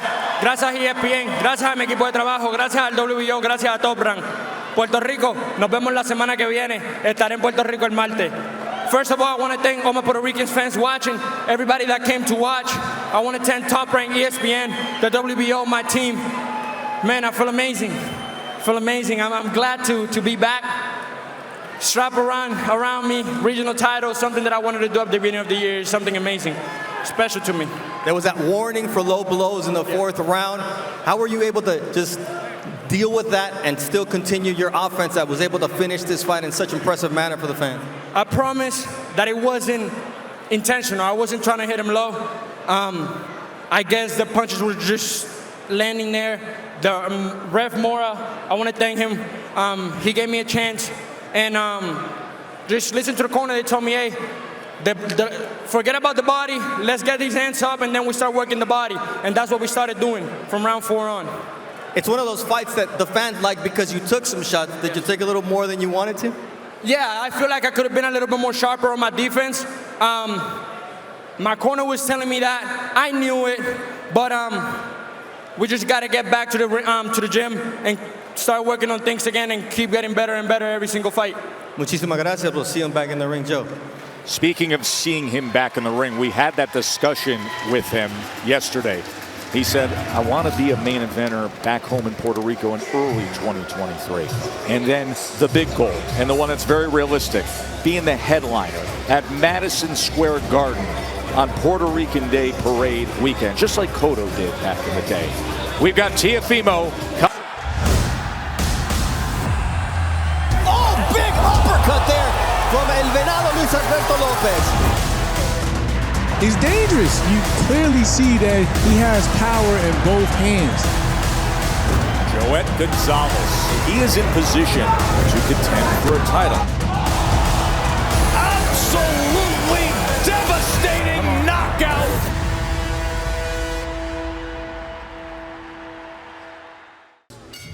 Ladies and gentlemen, welcome inside the hangar here in beautiful Costa Mesa, California. This is boxing. This is Top Rank, presented by Hall of Fame boxing promoter Mr. Bob Arum. This bout is scheduled for 8 rounds in the junior lightweight division. Our judges at ringside, David Hudson, Patricia Morse-Jarman, and Zachary Young. And the referee in charge at the sound of the bell, Ms. Sharon Sands. Introducing first, out of the blue corner. He weighed in at 128.8 pounds, wearing silver trunks with black trim. He brings a record of 19 victories, 13 defeats, 12 of those victories coming by way of knockout. Fighting out of Miami, Florida, Raul El Ciclón de Miami, Chino.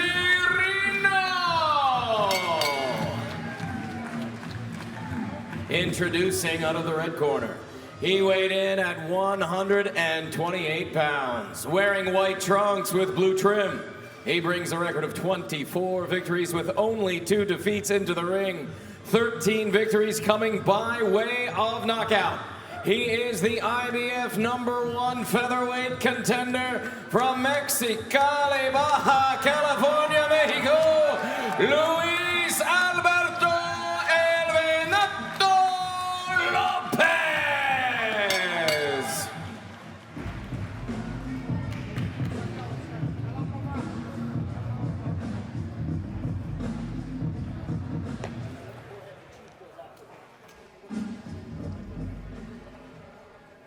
Aquí.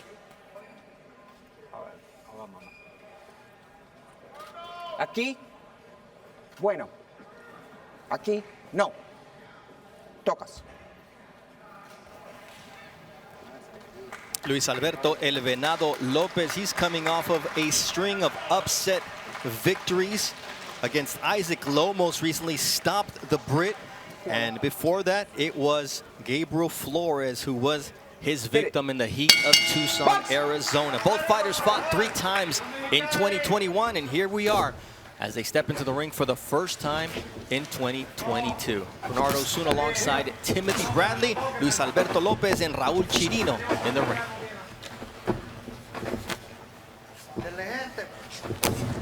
Nice stick to the body from Lopez, who is switching things up tonight, Tim, because he's used to being the underdog, but now he's a top-rated contender, and the pressure's on him as opposed to Chirino's. Yeah, that shouldn't change things, though. He's still, he's still fighting well, and he still should fight well. No pressure at all. He has a ton of experience, and like you said, he beat some really good opponents. Showing a little bit more boxing tonight, moving laterally and backwards as opposed to just coming forward, putting some new wrinkles in his game. That's what it's all about. You never stop development as a fighter. You never stop learning. You don't know everything. You pick up different philosophies along the way, different sets of skills, and you mature inside the gym, working with different fighters, sparring.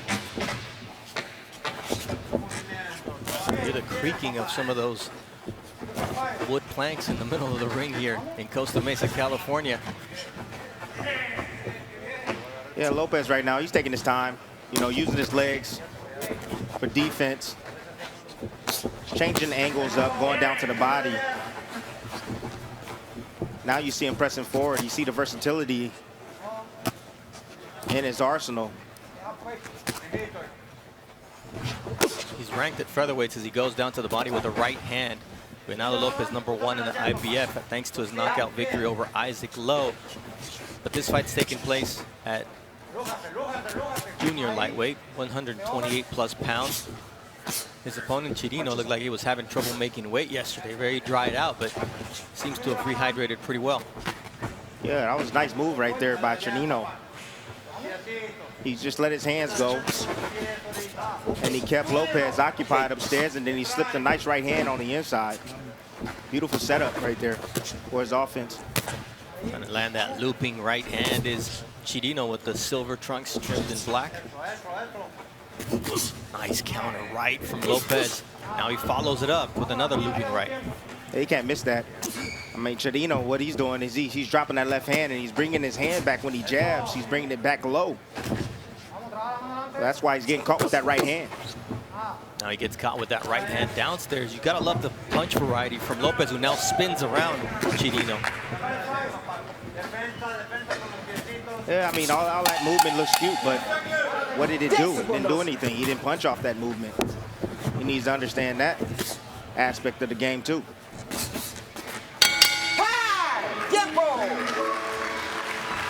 We'll listen in to the corner of Luis Alberto Lopez. Armando Valenzuela. Come on, Daddy. Here, lean him back a little bit. Put some ice right there. No? I don't want the ice. He knows when. Take a deep breath. Yeah, he's got nothing for you. We already saw he's got nothing for you. I think you can land that big right. Just keep moving and set up your shots. Go down to the belly, touch it up. Breathe. If you focus on that belly, you move. Use your head movement. Set up that jab and then keep looking for that gut. Tim, you saw something at the end of the round you didn't like. Yeah. I mean, all this hand tapping, I don't get it. You tap hands in the beginning of the fight. All this hand tapping is like almost like brother-in-law, and saying, "Hey, I respect you." I don't like that. Look at this. You in the fight, you do that at the beginning. You don't do that after a round. That's like sparring. It's a sparring type of mentality. Grumpy Tim shows up in round number 1. No, that's early, Tim. I'm just trying to, man, listen, I'm trying to let these guys know, man. You know, I can tell you one thing that I see. Lopez playing around a little bit too much for my liking. You know, yeah, he's showing some new wrinkles in boxing and you know, trying to look cute, but it's a little bit too much for me. Messing with his footwork and things. He's not handling business like I usually see him when he's the underdog. Yeah, and you see the right hands of Chino both to the head and to the body here in round 2, finding a home. Now it's a jab from Chino.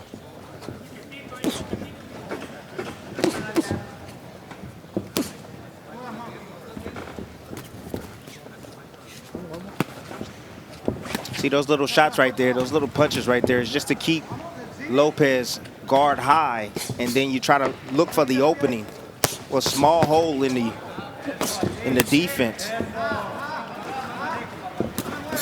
There's a nice stick from Lopez, and he follows up.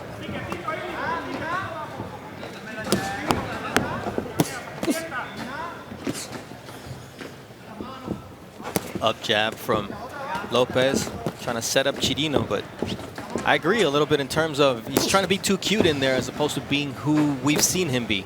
Oh, I didn't like that reaction right there. Body language from Chino. Got hit right on the nose, right on the bridge of the nose, and you saw how he reacted. He did not like that at all. Oh, now he goes down.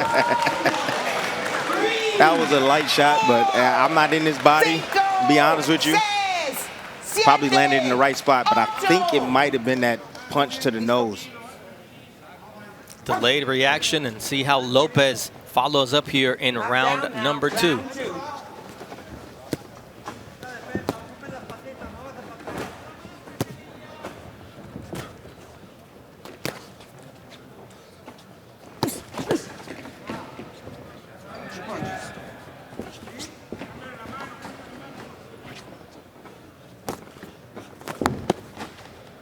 Chino trying to do something to keep Lopez off of him.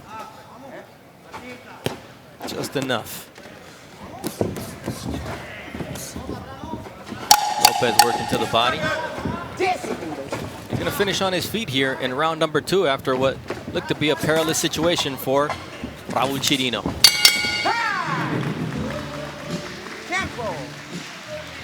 All right, so we saw Chino go down here in round number 2, Tim. And what happened? Look, it might have been like a perfectly timed placed body shot because the shot didn't look hard from where I was sitting. Okay. Like it might have been right there on the liver.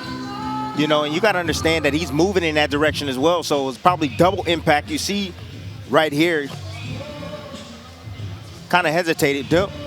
Ooh, that was a nice setup. Ooh, that was a cold setup right there. Did you see him how he got that right hand up? Absolutely. He tapped high and then went down low.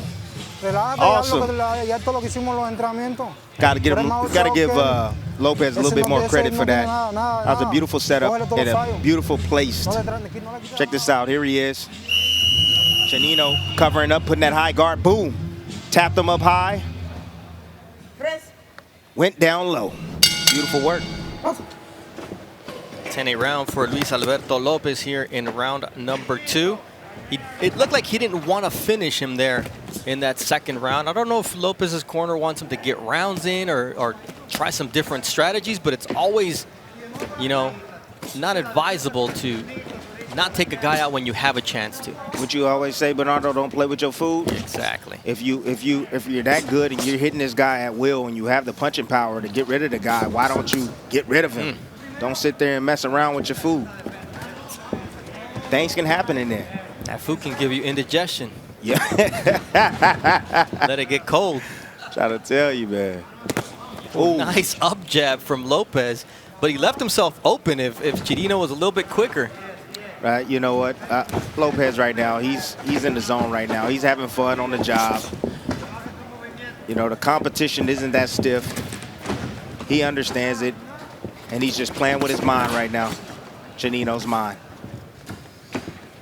Sponsored by the Cha family is Luis Alberto Venado Lopez out of the Liquis Pharmacies in Mexicali and Algodones.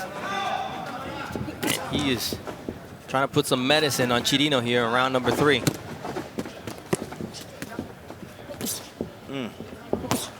A lot more dimensions to Lopez's game. I mean, I think those fights against fighters like Gabe Flores Jr., like Isaac Lowe, really have upped his game. I'm letting you know right now, when you beat fighters like that, confidence. And when your confidence rise, oh, you become a different fighter.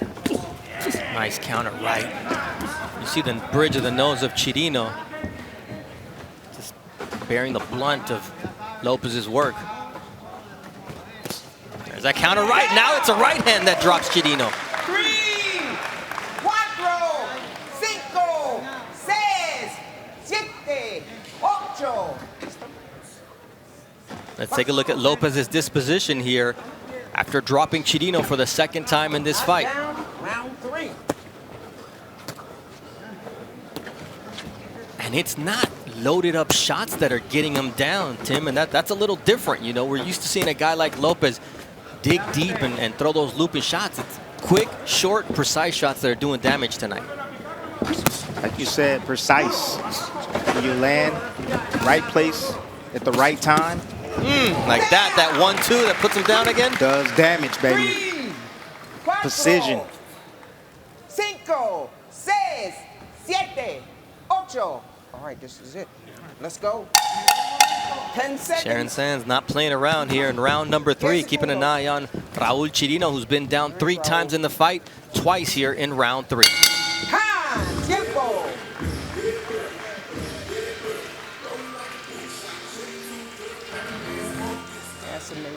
Agua.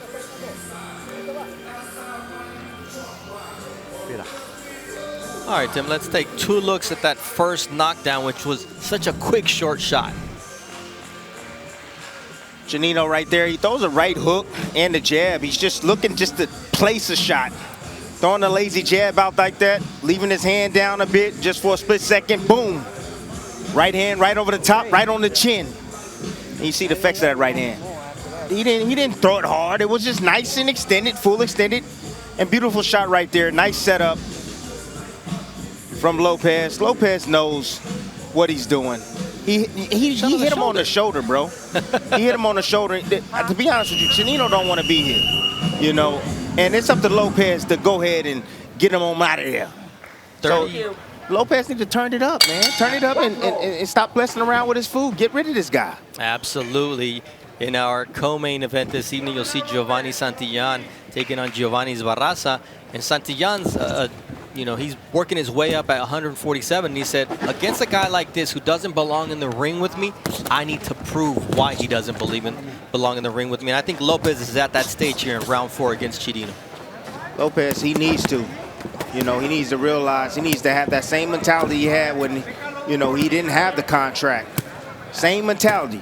And come out here and get rid of these guys that don't belong in the ring with him, because he can get hit with a shot that he doesn't see and go down and be hurt. He just got clipped with a nice right hand from Chirino, the same one that hurt him, or that he landed earlier. But then Lopez is digging to the body right there, strafing left hooks down to the belt line. But I can tell you this. Lopez doesn't fear anything coming from Chino. Nothing at all. He doesn't respect him at all. He's walking forward. Every now and then he'll drop his hands. But right now he's just doing whatever he wants. Shot. And that's got to be it. That's a bad boy, man. I'm not going to lie, man. Lopez is a bad boy. He's tricky. Very, very tricky fighter. Versatile. Great offense. Confident. Good defense. He added a few more elements to his game. I like what I see. He delivered with the liver shot here in round number 4 for his 14th knockout in 25 wins. And it was a comprehensive victory from first bell to final punch, because he tried some new things tonight, Timmy. He showed some different wrinkles, and in the end, he went back to what he knows, and it was the body shots and the power shots. Yeah, it definitely was a slow death tonight for Chino. You know, he did the best he possibly could. To be honest with you, he just outclassed tonight. You know, Lopez showed a different level tonight as far as his boxing IQ. He placed his shots extremely well. Anytime he wanted to do hurt or damage, he did it. And he closed it off with the Mexican seal of approval, that vaunted left to the liver that Julio Cesar Chavez threw to perfection, and Canelo's throwing nowadays. Hey, now, walking him down, going around the guard. Anytime someone put the high guard up, what do you want to do? Come around it, split it up the middle. You know, there's a lot of holes in that type of defense right there. And Lopez, he understands that. He actually missed. He missed that left hook to the body. I think Chino, he wanted out, and he needed Lopez to pour it on. See, you got him on the belt line. Yeah, on the belt line. You saw the stomach jiggle a little bit. So he did land that shot in the perfect spot, but you know, Chino, he didn't want to be in the ring anymore, much longer, honestly. And Sharon Sands had seen enough, and it's a TKO or a KO victory for Luis Alberto Lopez. Let's send it up to Mark Chinook for the official time. Ladies and gentlemen, here inside the hangar in beautiful Costa Mesa, California, referee Sharon Sands calls a stop to this bout at 1 minute, 8 seconds of round number 4, declaring your winner by knockout, Luis Alberto El Venado Lopez. So 1 minute, 52 seconds of round number 4. That was a total of 4 knockdowns in this fight, and Luis Alberto Lopez retains his #1 ranking at featherweight division by the IBF. We'll be back with more from Costa Mesa on Top Rank Boxing on ESPN.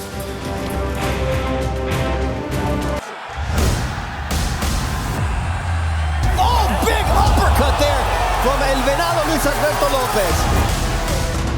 He's dangerous. You clearly see that he has power in both hands.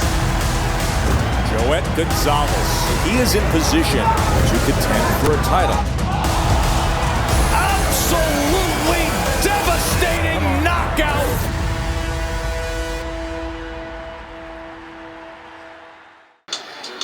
Ladies and gentlemen, welcome inside the MGM Grand here in beautiful Las Vegas, Nevada. This is boxing. This is Top Rank, presented by Hall of Fame boxing promoter Mr. Bob Arum. This bout is scheduled for 10 rounds for the vacant WBO Intercontinental Featherweight title. Our judges at ringside, Lisa Giampa, Dave Moretti, and Steve Weisfeld. And the man in charge at the sound of the bell, Mr. Robert Hoyle. Fighting out of the blue corner, presented in association with Golden Boy Promotions. He weighed in at 125.8 pounds, wearing blue trunks with gold trim. He brings a record of 23 wins, only 1 defeat. 14 of his victories coming by way of knockout. Former world title challenger from Glendora, California, Joet Gonzalez. Fighting out of the corner, presented in association with All Star Boxing. He weighed in at 125.9 pounds, wearing yellow, blue, and red trunks. He brings a record of 29 wins, 3 defeats, 25 victories by way of knockout.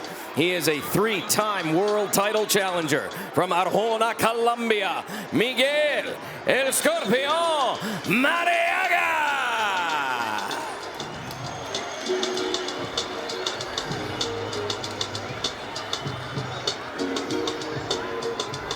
Okay, gentlemen, we went over the rules in the dressing room.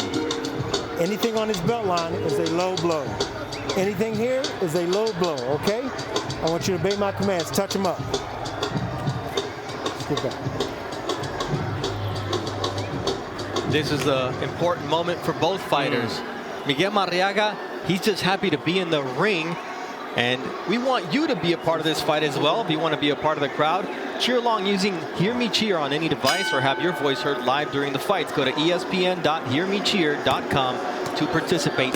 I say that Marriaga's just happy to be in here because this is his 3rd attempt at a fight in 2020, and the pandemic really canceled his 4th title shot against Shakur Stevenson. But then it was his opponent coming in overweight by 9 pounds in Mark Yap in the month of July that derailed that opportunity. But here he is. How does he get himself pumped up for this? You know, it's funny you say that, Bernardo, because we've had 2 other fighters that fought inside the bubble that had postponed fights, and they didn't look that well. Yes. They didn't look that great. One was Jamel Herring, and the other one was Ramirez.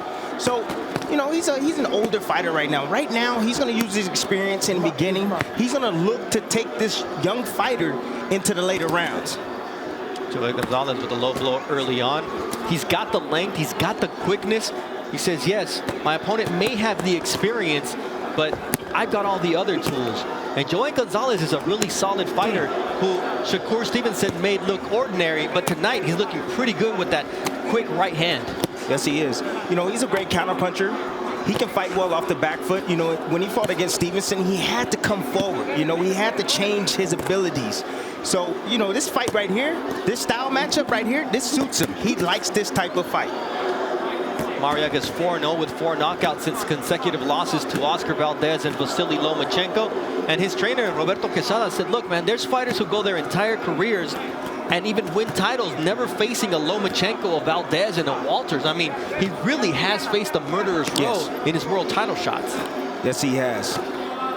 You know, but that shows he's, you know, he's still resilient. He still wants it. You know, and he's willing, his willingness to fight these young guys. I mentioned his trainer, Roberto Quesada, for this fight. He's been spending about 10 weeks with him in Miami, only because his regular trainer, Samuel Gomez, was unable to leave Colombia due to the closed borders during this pandemic. So he had to switch things up.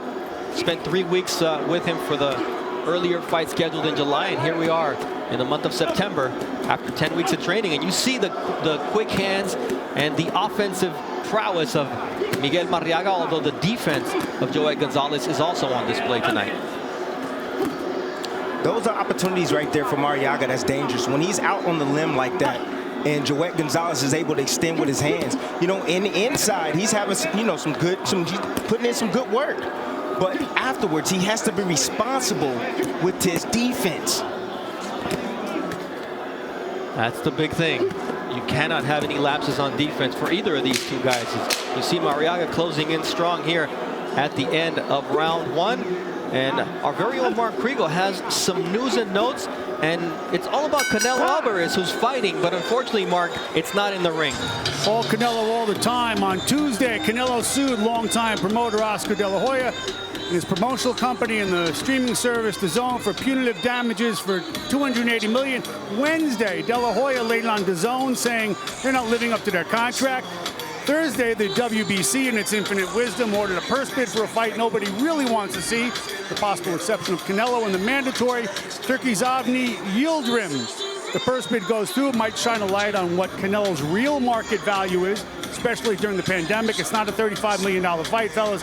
That said, Canelo's issue with DAZN is money, but with Oscar, it's deeply personal. Federal lawsuits take time, fellas, so he's got to decide what's more important to him, the prime of his career or exacting revenge from Oscar De La Hoya. And that's the big question here, Tim. I mean, no fighter just gets off free from either a promotion or a TV deal, and that's what's facing Canelo. You know, Mark had a great point. You know, the time, you know, when you're in a lawsuit, the time, the frustration, the money, you know, the sleepless nights, the uncertainty that goes along with that. And I'm just mad that I'm not going to see Canelo. I'm not going to see him. I don't know when he's going to fight again, when he's going to return. But as far as the business aspect of it, Bernardo, you know, I think he's right. I think he's right in what he's doing. I think Canelo has been a smart businessman, and I know that he's probably sat down with Oscar and everybody else to try to come to some agreement, but they didn't budge. So he had to do what he had to do. I'm going to give you a Latin statement that means, it says rebus sic stantibus, and that means unforeseen circumstances. And it's one thing to not fulfill a contract due to the pandemic than it is to breach a contract. And that's the challenge that Canelo will be facing in court, proving that it's a breach of contract as opposed to just unfulfilled clauses in the contract. So it's going to be a long, drawn-out process, and we'll see when Canelo gets back into the ring. Listen, my Cinco de Mayo is ruined now. Hey, but it's been ruined several times. Yeah. The Glenbuterol situation, then another fight falling through. So, yeah, it's going to be a while, but he needs fans in the seats for it to make sense, unless it's a Golovkin or a big name. All right, we're about a minute and a half left in round 2 of a scheduled 10-rounder. Bernardo Osuna, Mark Kriegel alongside Timothy Bradley from inside the bubble. I'm not alone anymore. It's so good to have you guys here. Man, and we have quality fights. Yes. Marriaga and Gonzalez in here right now in the second round. You know, right now, nobody's really has taken complete control right now. You know, you see the offense coming from Maraga. He's been busy with his hands, and you see the defense from Gonzalez. And then every now and then you'll see Gonzalez open up with a combination, a 1-2 combination to be specific, and lands on Maraga. Gonzalez caught Maraga there off balance after throwing a jab. After throwing a right hand, he caught him with the jab and made him stumble backwards. Not hurting him, but you know, just a quick stabbing jab that lets Maraga know, hey, look, I'm right here, and I got the hands to hurt you. Maraga landed those uppercuts. And the one thing, you know, he's not predictable. His shots come from over the top, 45 degrees, down to the body. I mean, that's what Joet's having to deal with right now. It's like fighting an octopus for him. It is, but, you know, in the judges' eyes, you know, who's the busier man? Who's the man that's walking forward most of this round? It's Maraga. So close rounds like this, guess who they're going to give it to? Maraga.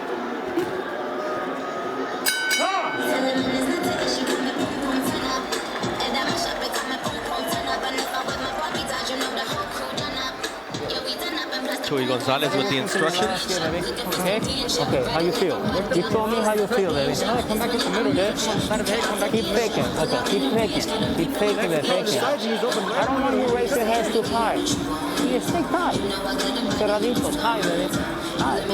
Start snapping. Now start it. This is Windows third round already. Yeah, a little bit more busy. A little more busy, baby. Yeah, a little bit more busy. Okay, make it convincing. Beat his fucking ass, right? Okay? Okay, baby. Remember, you touch my knee, he's open right at the middle. You touch my knee, he's open right at the center.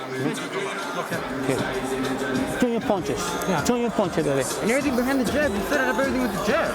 Yeah. He opens up right away, and that's when you fire the combinations. And then bounce back with the jab. Nice and smart. Yeah. Go. It's not. Keep answering. Let your hands a little more busy.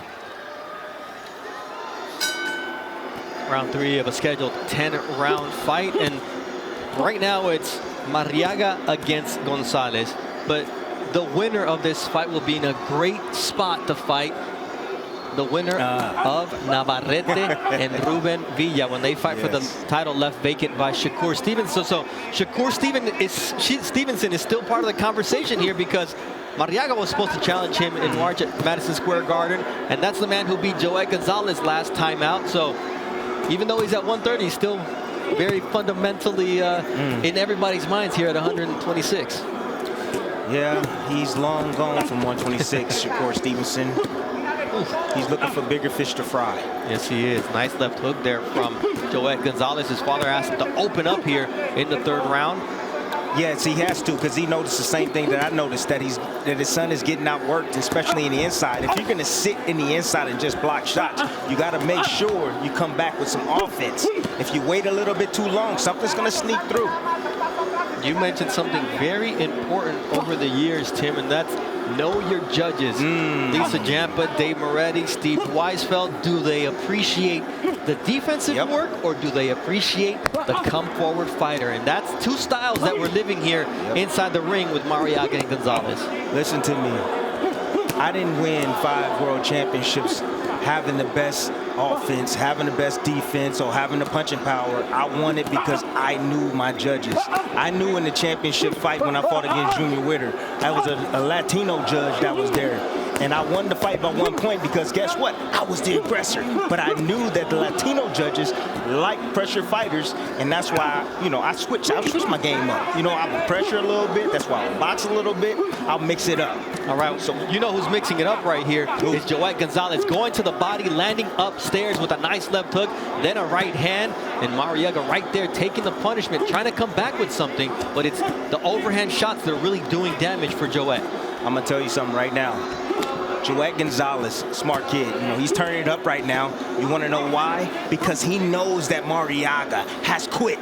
He knows that he has quit on the stool, and he did that against Lomachenko. So he's trying to take him back to that place right now. He's trying to get aggressive, let his hands go, and he's trying to make him cough it up. And he just hurt him with the right hand. Beautiful right hand there from Joet Gonzalez. This is the Joet you said you wanted to see. This to me is the real Joet Gonzalez, not what we saw against Shakur Stevenson, who just outclassed him, outmaneuvered him, outthought him, and he lost his head. And you see Maraga here taking damage in round 3 of a scheduled 10-round fight. This is our co-feature, and tonight's main event will be in the welterweight division. A man looking for redemption in Egis Kabalyauskas, who says the look in Crawford's eyes is something I'll never forget. Let's go back to that fight. Oh, Kabalyauskas comes forward, and Bud Crawford was hurt. And the ruling that a slip. I dropped in round 3. I dropped Terence Crawford. I saw that, and he knows that. Even he's saying not that I pushed him, but in the replay, everybody can see that I didn't push him down. I was trying to punch him again, and he was just going down. He was burning, and he felt the punch. And I can say it like he was scared, but he was pissed that I dropped him. I was hoping that I would catch him again, but he catch me. It reminds me of Tito Trinidad, because that's the worst thing you could do to Terence Crawford. That's what I was just about to say. I said, man, he wish he can have that punch back, because Terence Crawford went crazy on him after that. True. Hey, but you know what? Losing to one of the top pound-for-pound fighters in the world, there's no shame in that. Tonight he has a chance at redemption, taking on Mikael Zuzki out of the Great Big North in Canada. But for now, it's Miguel Marriaga in the Columbia-colored trunks, taking on Joet Gonzalez with the blue trunks trimmed in gold. Both world title challengers before. Neither has been able to come away with the world title, but a possible world title chance is at stake for both fighters. You see that nice jab, the length being used by Joet Gonzalez here in the 4th round. And the fight really changed with the instructions that his father and his brother Jose gave him, saying, hey, you got to go out there and be more active. Got to be more active. You got to discourage the veteran, the guy with the most experience, with more experience. Nice body shot there from Miguel Marriaga. That's one of the big elements in his game, is the work to the body for the Colombian. It's both guys. Both guys love they dig down to the body. Yes, both guys do it well. I was going to say before this fight, I was going to tell the people at home, go in the kitchen and get some barbecue sauce, because it's going to be a lot of rib damage going on in this ring today. How much for order of ribs, Tim? Oh, nice jab followed up with a right hand from Joet Gonzalez, and that's when he's at his best. When he uses that jab to gauge the distance and then pops with that right hand there, it's just a lead right hook that lands, and he's got Marriaga going backwards, and that's not where Marriaga wants to be. Marriaga cannot fight backing off his back foot. He likes to come forward, and this is how you beat a guy. You beat him out of, you beat the fight out of him, and that's what you're seeing Joet Gonzalez do right now. Nice combination there, the 1-2 once again from Joet Gonzalez, who has found a home for his jab, and the follow-up right hand. And now it's a quick uppercut up the middle, but it's always a right hand that finishes the combination. I just want you to take a look at the head of Marriaga. See him squared up right there on the ropes? He can be hit with either hand. When he punches, he keeps his head right on the line. He doesn't get his head off the line. All Joet Gonzalez got to continue to do is walk this man down, block them shots, and come straight down the middle, and he cannot miss. Not much head movement here from Miguel Marriaga. You're correct in that assessment, Tim. A nice body shot there from Marriaga. Still capable of doing damage as a fighter out of Arjona, Colombia, who's got 25 knockouts in his 29 wins. Other than the championship fights, I mean, this guy's just been beating people down. Ooh, beautiful right hand right there from Joet Gonzalez. Marriaga just can't get, I don't know if he can't see the punch. I mean, how many times you got to get hit with the left hook before you pick up that hand? Or the right hand, excuse me. The right hand before you pick it up. Pick the left hand up, Marriaga.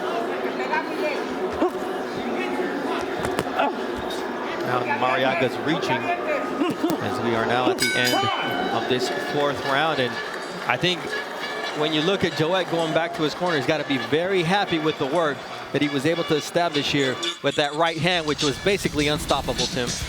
Unstoppable right hand. I mean, if you got a guy that won't pick up his left hand, especially in the inside, but it's off the jab. That jab is blinding Marriaga. It's causing havoc. It's causing problems. There's another right hand over the top. He just cannot miss.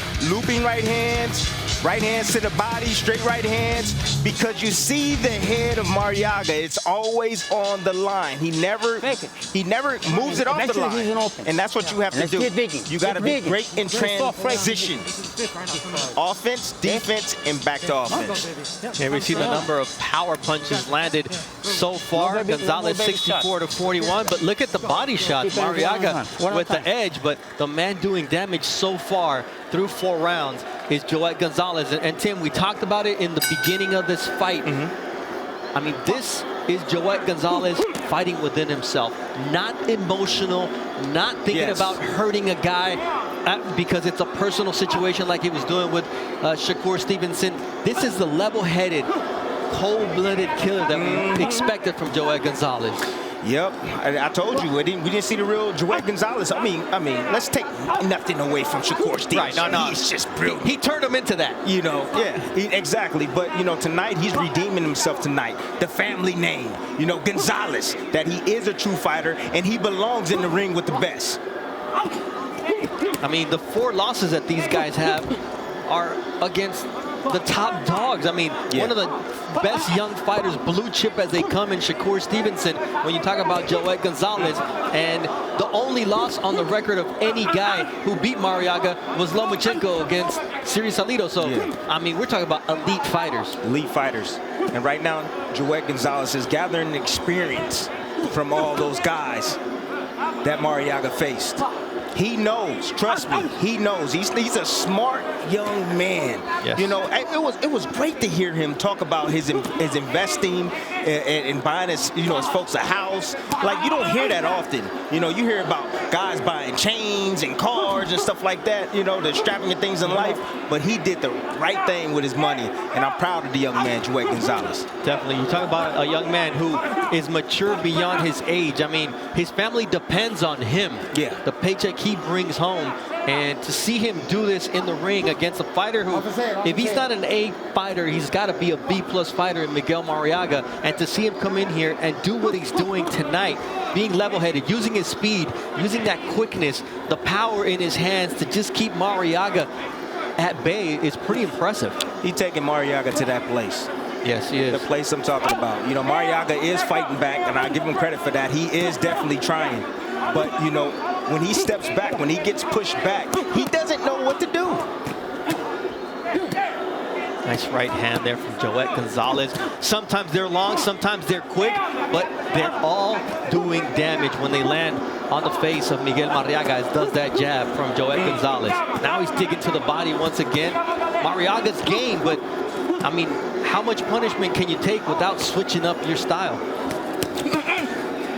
Well, you know, you got to make adjustments in the fight, and Maraga's trying to make adjustments. Now he's starting to pick up his feet and move locations and stop standing directly in front of Gonzalez. So he's trying to find the key, but Joet is just strong. He's bigger, he's stronger, he's longer. Nice right hand, good combination here to finish up this 5th round for Joet Gonzalez. Arthur Beterbiev was scheduled to fight October 23rd, but Mark Kriegel, you've got some breaking news from Beterbiev. Beterbiev, who was to defend his WBC and IBF belts October in Moscow, broke ribs training for Adam Dienis. Apparently, fellas, steel does break. They're targeting a December return. I spoke to his trainer, Mark Ramsey. At first, Beterbiev didn't think it was serious, but he aggravated it Friday in a weightlifting session. An MRI revealed a complete fracture. Very disappointing, but he doesn't want to jump into a title fight with an injury. Ramsey told me Russ Anberg, the cutman who's long worked with Beterbiev, suggested that Ramsey move in quick and sign the kid who broke his ribs. So, slight disappointment there, but he will be back.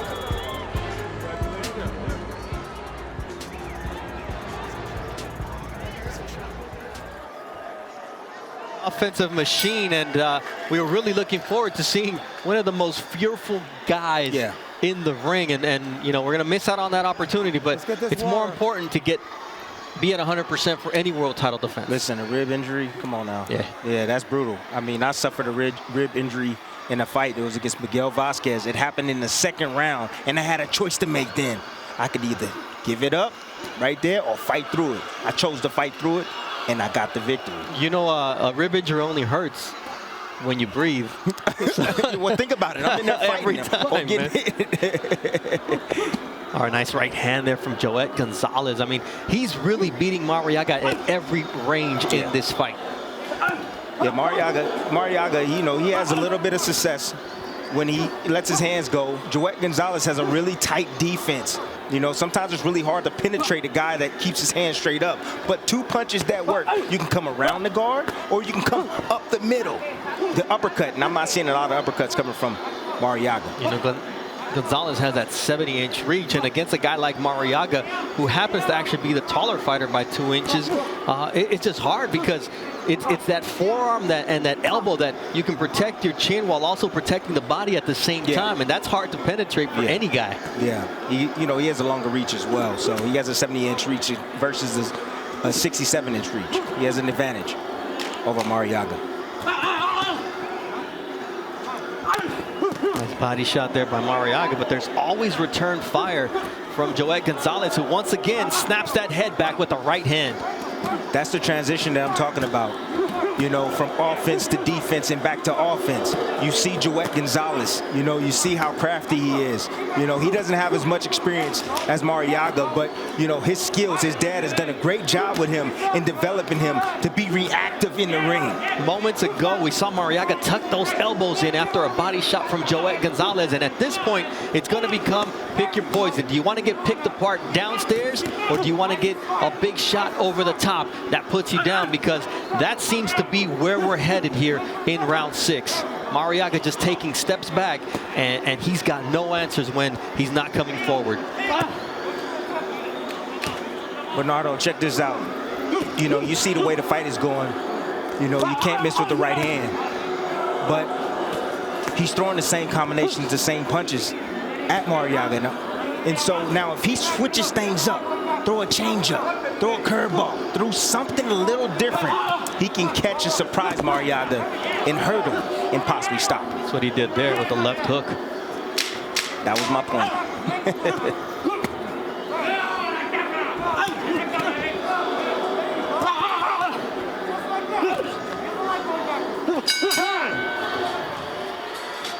Round 6 comes to an end, and Roberto Quesada will be giving out instructions. He's not looking very confident coming into the ring. Hey, you're behind in this fight. You have to throw punches.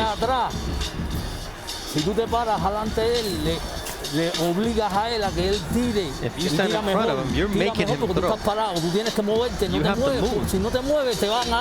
If you're not moving, he's going to just keep tagging you. He's landing everything. He's hitting you with everything. What's wrong, Miguel?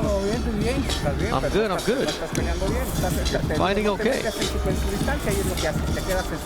But you're fighting at his range.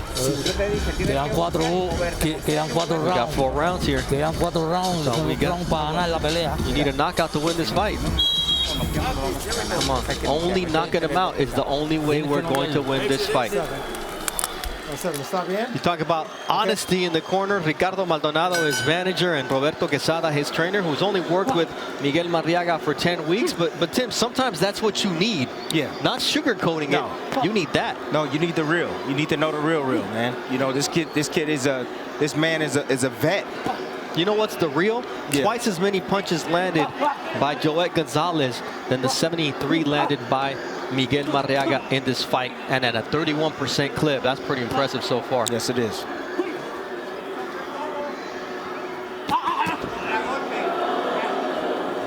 Maraga trying to find answers here. Look at it. What's it feel like, Tim, when somebody just nods their head at you after throwing 12 punches? It can be a little discouraging if you let it affect you. But, you know, for me, I just keep, hey, okay, you're going to keep eating these leather. You keep eating these hands. There's that stick once again from Joet Gonzalez. Anytime he uses that stick, he makes the fight so easy for himself. Joet Gonzalez. You see the angles, though. Now, when Roberto Quesada said, you got to move laterally, it's a different fight. Maraga using his feet. But then that takes a lot out of you. Takes a lot of energy out of you, you're right, Bernardo. But at the same time, you know, you got to know when to move. When you have a guy on you as quick and that catch up to you, like Joet Gonzalez, you got to be careful in moving when he's that close. You can be off balance. Mark Kriegel was in the corner with Joet Gonzalez, the father and trainer of Joet. Mark, what's going on in that corner? Jose Gonzalez wants pressure, more pressure, and more pressure. He says Maraga does not have any experience or any facility going backward. They keep up the pressure, he'll quit. His brother says if you keep up the pressure, he'll knock him out.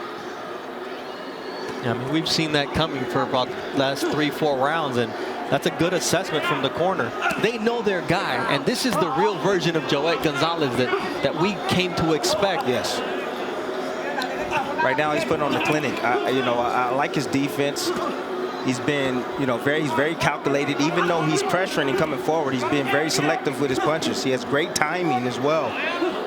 Hitting, clean punches. I mean, he's not getting away from that right hand, whether it's a follow-up to the jab or a lead right hand like we see right there. It's just, it can't miss for Joet Gonzalez.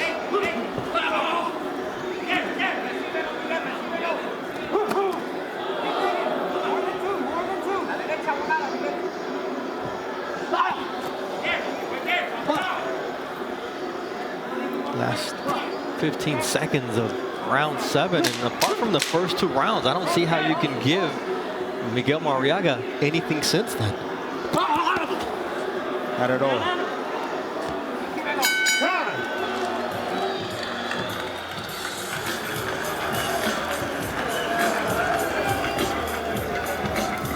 Okay, you let him breathe too much, baby. Let him work too much. Yes. You get that or no? I don't want he work too much. You do that. Come on. Can you stay on, baby? He's gonna go down. Okay? Give me some body shot, baby. Give me some body shot. I know he's scared to the body shots. Okay? Look for that. Set it up. Set it up. Get him on the ropes. That's when you work him. Okay. Put that ring. Yeah. What? You can't take it. You can't take the pressure. Pressure. Yeah. But watch out when he move like that. Just set it out. When he move his way like that, just fake it. Fake it, baby. Okay? Don't get calm. Now try to put more pressure. Turn your body more. Turn your punches more, baby. Number 8. Hey.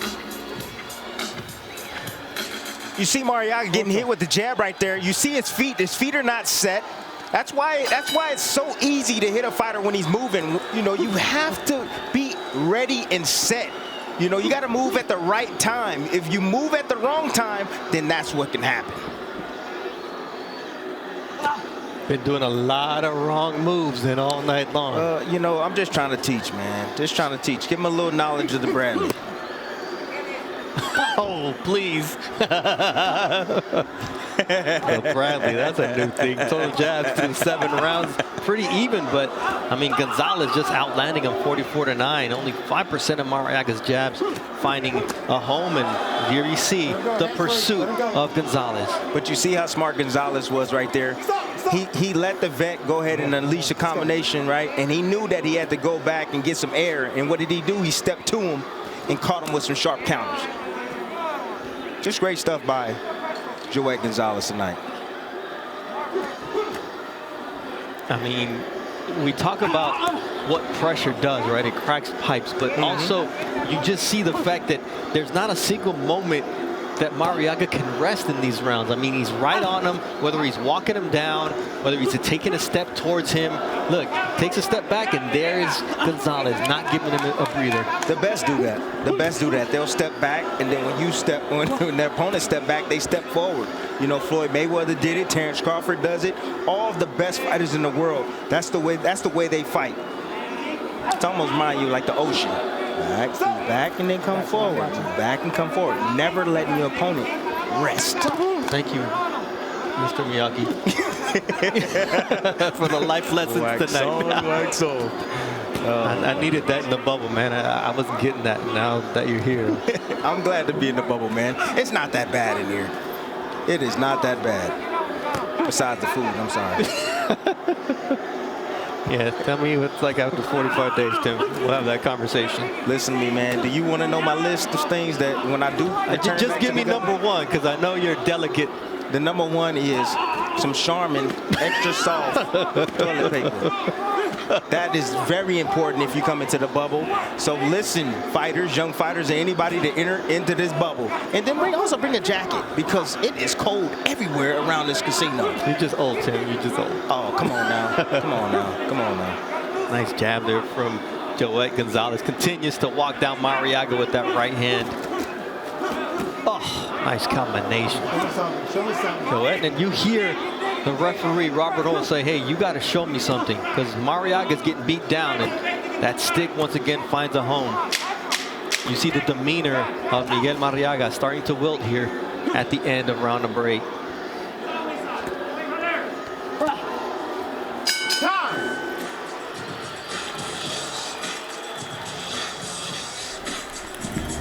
Round 9 y tengo que seguir, tengo que hacer esto. This is round 9. You have to be alert. Aquí no hay más de otra. Estamos perdiendo la pelea. Estamos perdiendo la pelea. You have to win by knockout. You've won 2 rounds, maybe. Yo te veo tirar bien los golpes. I see you throwing the punches. Okay. You okay? Estás llevando para atrás, está bien, pero cuando paras tienes que tirar. But when you stop, you've got to throw punches. Los movimientos para atrás, pero cuando te You're paras, moving properly towards the back, but man, you got to throw punches. You just stay there. You got 2 wins to win this fight. Está bien? You show me something, okay? There's concern from everyone around in terms of the demeanor of Miguel Maraga and how much punishment he's going to be allowed to be taken here after 8 dominant rounds from Joet Gonzalez. Now, what I'm telling Joet Gonzalez, if he wants to try to get this stoppage right now, I'm going to tell him, take a little bit off your punches. Throw a little bit more combinations. Touch them, find them, be accurate with your combination, and be consistent. Yeah, sometimes it's not the big shot, it's the accumulation of punches that a referee will see that just says, hey, you've had enough. Exactly. Maraga is as game as they come. His only losses in championship fights against Nicholas Walters, Oscar Valdez, and Vasily Lomachenko, a combined 55-1. But tonight, he's just being outclassed by Gonzalez. And Tim, you mentioned something earlier. He had 3 training camps for the fight. Yep. And none of the guys who've had 3 or 2 previous cancellations have looked good inside the bubble so far. That's called overtraining. That's what it is. You know, you feel flat, you look flat. You know, you gotta. It's hard to manage that much work. It really is. I mean, it's hard to not get a payday too. You know, these guys look at it and he's like, man, I've worked so hard. I don't want to go back home to Colombia without a paycheck. That's very true. You know, and that's why I respect Top Rank so much. You know, they were the first to come back and do it, you know, with the boxing. You know, and it's not about the money. It's about taking care of the fighters. That's what I love about TR. Taking care of these fighters, giving them opportunity to fight on this platform, ESPN, and plus make a living for their families. You know, one of the interesting things you mentioned about Maraga, a lot of times a fight gets canceled, the guy doesn't make weight, nobody gets paid. Yeah. And in Maraga's case, because of the Shakur Stevenson cancellation, which was going to be a great payday for Maraga, and then after Marjan Yap came in here with a 9-pound overage, they took care of him. Not his full purse, but they took care of him. And that speaks to Top Rank and how they handle their business and how they take care of fighters. I mean, other guys would have just said, hey, tough luck, sorry, kid. It's COVID-19, it's a pandemic, you're on your own, and that's not what happened. That's right.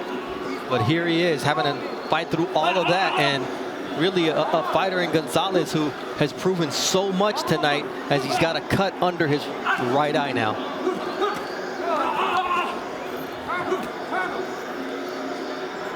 Talk about how you recover, and you'll hear that storyline in the Kavaliauskas Mikhail Zuzki fight later on today, because Gonzalez is proving that he was able to put that Shakur Stevenson loss behind him. Yes, he was. You know, he's putting on a great performance tonight right now. He's headhunting a little bit too much for my liking. If he goes down to the body, then I believe that he can make Maraga cough it up. Mariaga's fighting back hard right now.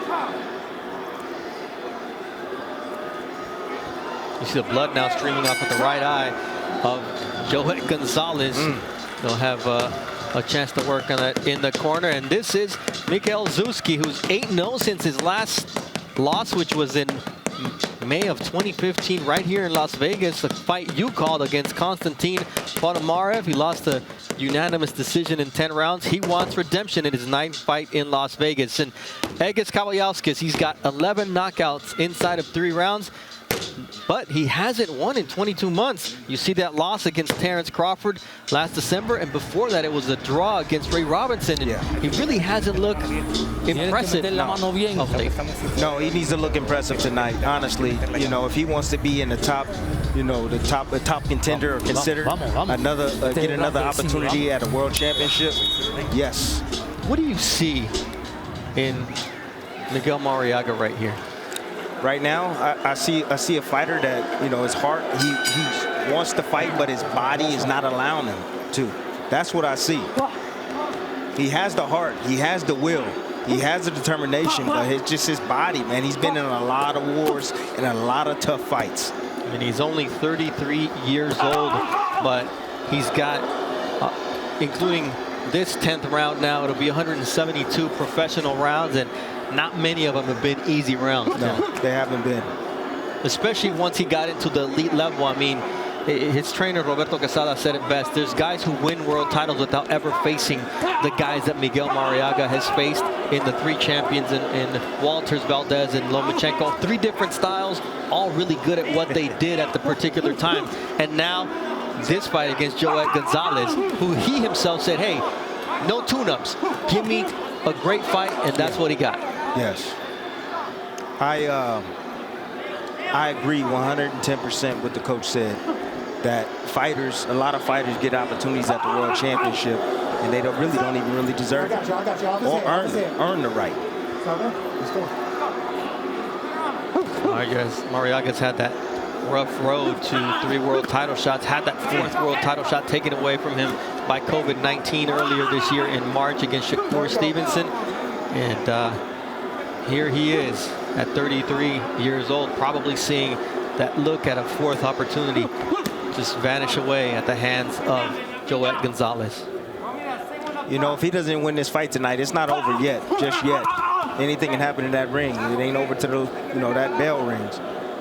But, you know, he's going to be considered a stepping stone, you know, or a gatekeeper in this division. So he's going to have to fight the young guns coming up, you know, young guns that need to be tested by experience and see if they can go to the next level.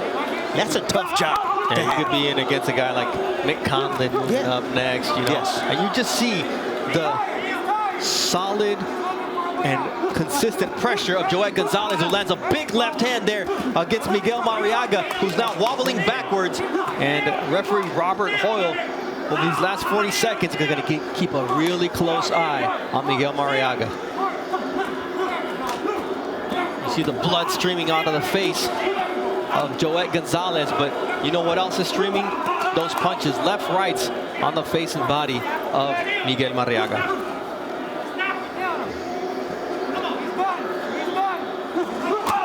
Nice body shot. Joet Gonzalez just digging deep.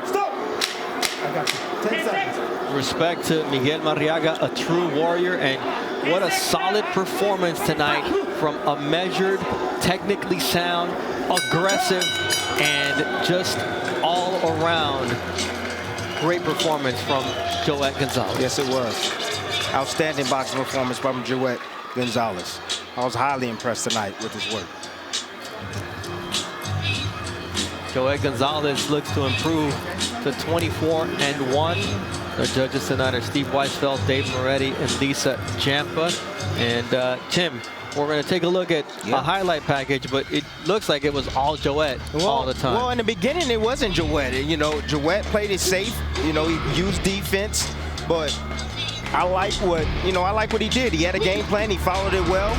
You know, he knew that Marriaga couldn't fight going backwards. Eventually, he was going to turn it up on him. You know, the age of Marriaga was a factor tonight. The fact that he had a lot of miles on his body and been in tough war-type fights. You know, Joet Gonzalez put on an outstanding performance tonight. Boxing, like you said, very calculated, measured with his punches, precise with his offense, and he dominated.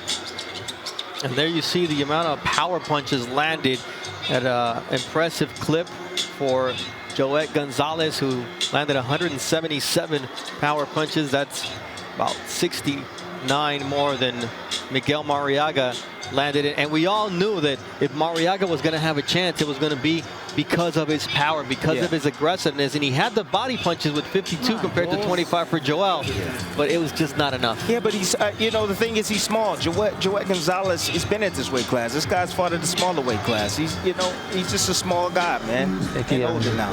All right, Mark Chinook has the official decision. Ladies and gentlemen, after 10 rounds here inside the MGM Grand, we go to the judges' scorecards for the official decision. Lisa Giampa has the bout 97-93. Dave Moretti and Steve Weisfeld both score the bout 99-91. For your winner by unanimous decision, and now the WBO Intercontinental Champion, Joet Gonzalez. Joet Gonzalez gets back on a winning track. And oh, big uppercut there from El Venado, Alberto Lopez. He's dangerous. You clearly see that he has power in both hands. Joet Gonzalez, he is in position to contend for a title. Absolutely devastating knockout.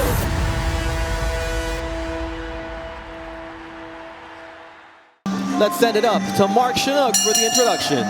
Ladies and gentlemen, we return to the action here inside the world's most famous arena, Madison Square Garden. This is boxing. This is Top Rank, presented by Hall of Fame boxing promoter Mr. Bob Arum.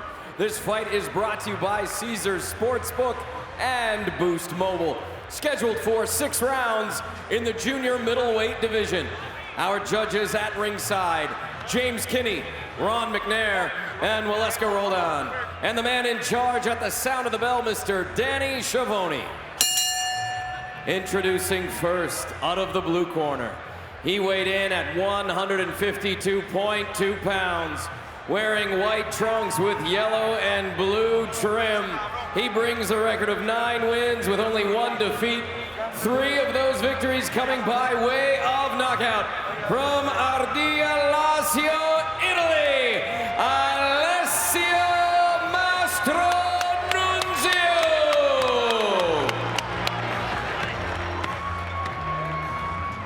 Introducing out of the red corner. He weighed in at 152.6 pounds. Wearing white trunks with gold trim. He brings a perfect record into the ring. 11 fights, 11 victories. 8 of those victories coming by way of knockout.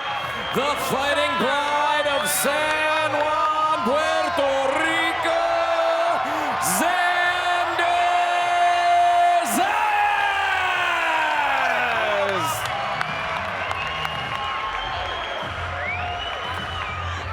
Let's go.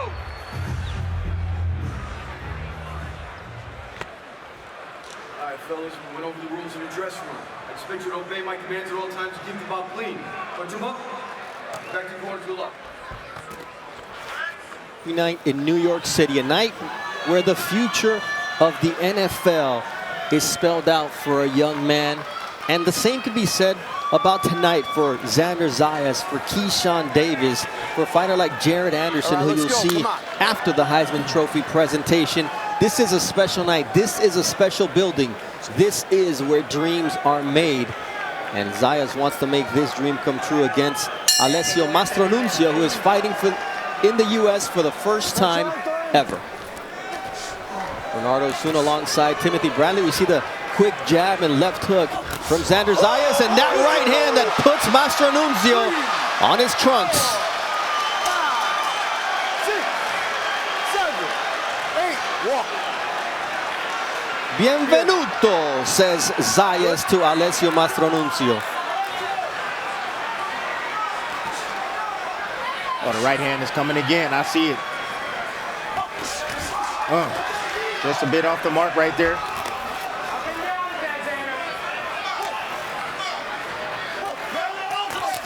Watch your heads. Now it's a left hook from Zayas. who once again lands at close range. You know, Zayas said in sparring now, when he was sparring 12 and 10 rounds to get ready for an 8-round fight, the openings, I see them and I can capitalize. Before I had to wait for my father and my trainer, Javier Centeno, to call him out. Now I see him, and you can see exactly that against Mastro Nuno. Mastro Nuno seems to be stunned right now. Xander getting off to a quick start. Right now, what we're witnessing is the future of top-ranked boxing. 19-year-old, sensational prospect. Mastro Nuno still throwing hard shots, even though he's getting busted up right now. That left hook Beautiful combination. That was about a 4-piece right there. Different shots, different angles. Uppers, overs. I'll be shocked if Nuno gets out of this last round. In this first round, excuse me. I'll be shocked if he gets out of this minute. Goodness. It was almost a double knockdown. Referee and Mastro Nuno there for Zayas. Danny Chavon in the middle of the action there. Zayas is just looking for that one shot to finish this fight. Nice left uppercut for Zayas.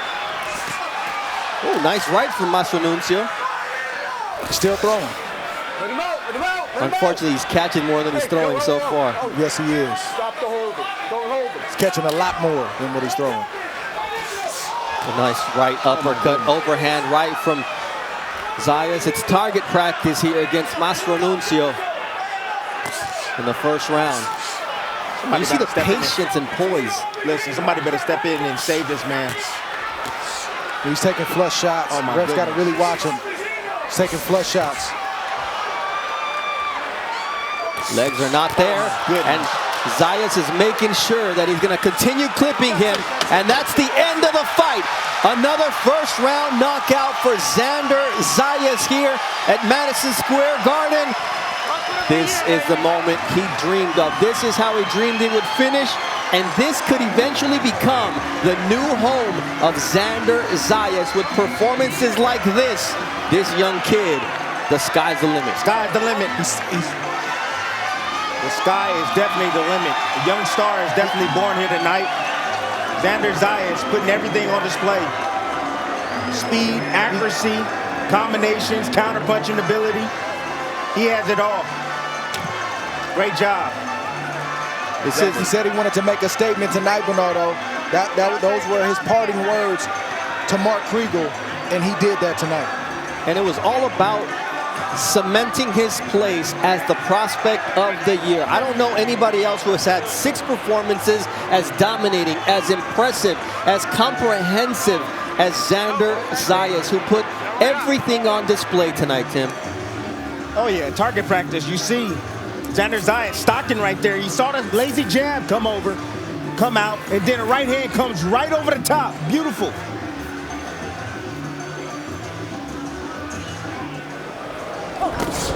Beautiful timed right hand right there. Come right over the top.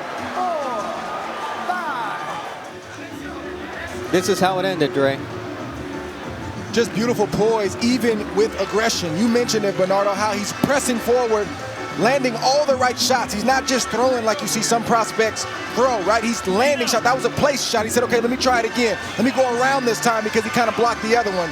And he did enough to get the referee to step in to stop the fight. But before then, he landed uppercuts, left hook, flush shots. The ref could have probably stopped it a little sooner. And that happened because of the poise that he had. He took his time while also being aggressive. That's stuff that fighters show in their 25th, 30th fight, and he's showing it right now in his 12th fight. And when you talk about fighters who are ahead of the curve, we can say that about Xander Zayas, and later on in our ESPN show, you're going to see that with Keyshawn Davis. Fighters that see those openings, that take those openings, that are maturing in front of your own eyes. And yes, Mastro Nuno is not a killer in front of him, but he was 9-1 with 3 knockouts, and he posed the challenge. And Xander Zayas, in the first solid shot that he landed this fight, put him on the seat of his pants and put him on notice that this was going to be his night in his new home, Madison Square Garden. Let's send it up for the official time with Mark Chinook. Ladies and gentlemen, here inside Madison Square Garden, referee Danny Chavon calls a stop to this bout at 2 minutes, 52 seconds of round number 1 for your winner by technical knockout, Xander Zayas. 2 minutes and 52 seconds. Xander Zayas with the impressive victory at Madison Square Garden, a moment that he dreamed of for so long. Let's send it to Mark Kriegel, who was with Xander Zayas, the undefeated prospect. Xander, pretty quick work. What happened? Man, I told you, I came here to make a statement, and that's what we did. Who's the prospect of the year? I'm the prospect of the year. I hope I let everybody know who's the prospect of 2021. Listen, you come into the Garden, first round knockout, first time here. What does it feel like? Man, it feels amazing. Thanks to everybody that is here today. You guys mean the world to me. I'm here accomplishing my dream, fighting at the Garden for the first time. It feels amazing. Where do you go from here? Man, I just, first off, I want to thank Top Rank, ESPN, my team, everybody that is here today. I want to wish everybody Happy New Year's, Happy Christmas. I want to spend some time with the family. And then 2022, once Top Rank give me the call, I'll be back in the ring. I want to know who you want to fight. Man, I want to fight whoever is out there that Top Rank gives me a name. They send me a list, and we check them out. Good luck to you, man. Thank you. Barney? Xander Zayas, I mean, he has seen Miguel Cotto do his thing in here. He's seen Felix Trinidad do his thing. And tonight, it was Xander Zayas taking over Madison Square Garden. We'll be back to close out tonight's undercard from the most famous arena in the world, MSG, where Xander Zayas just shined.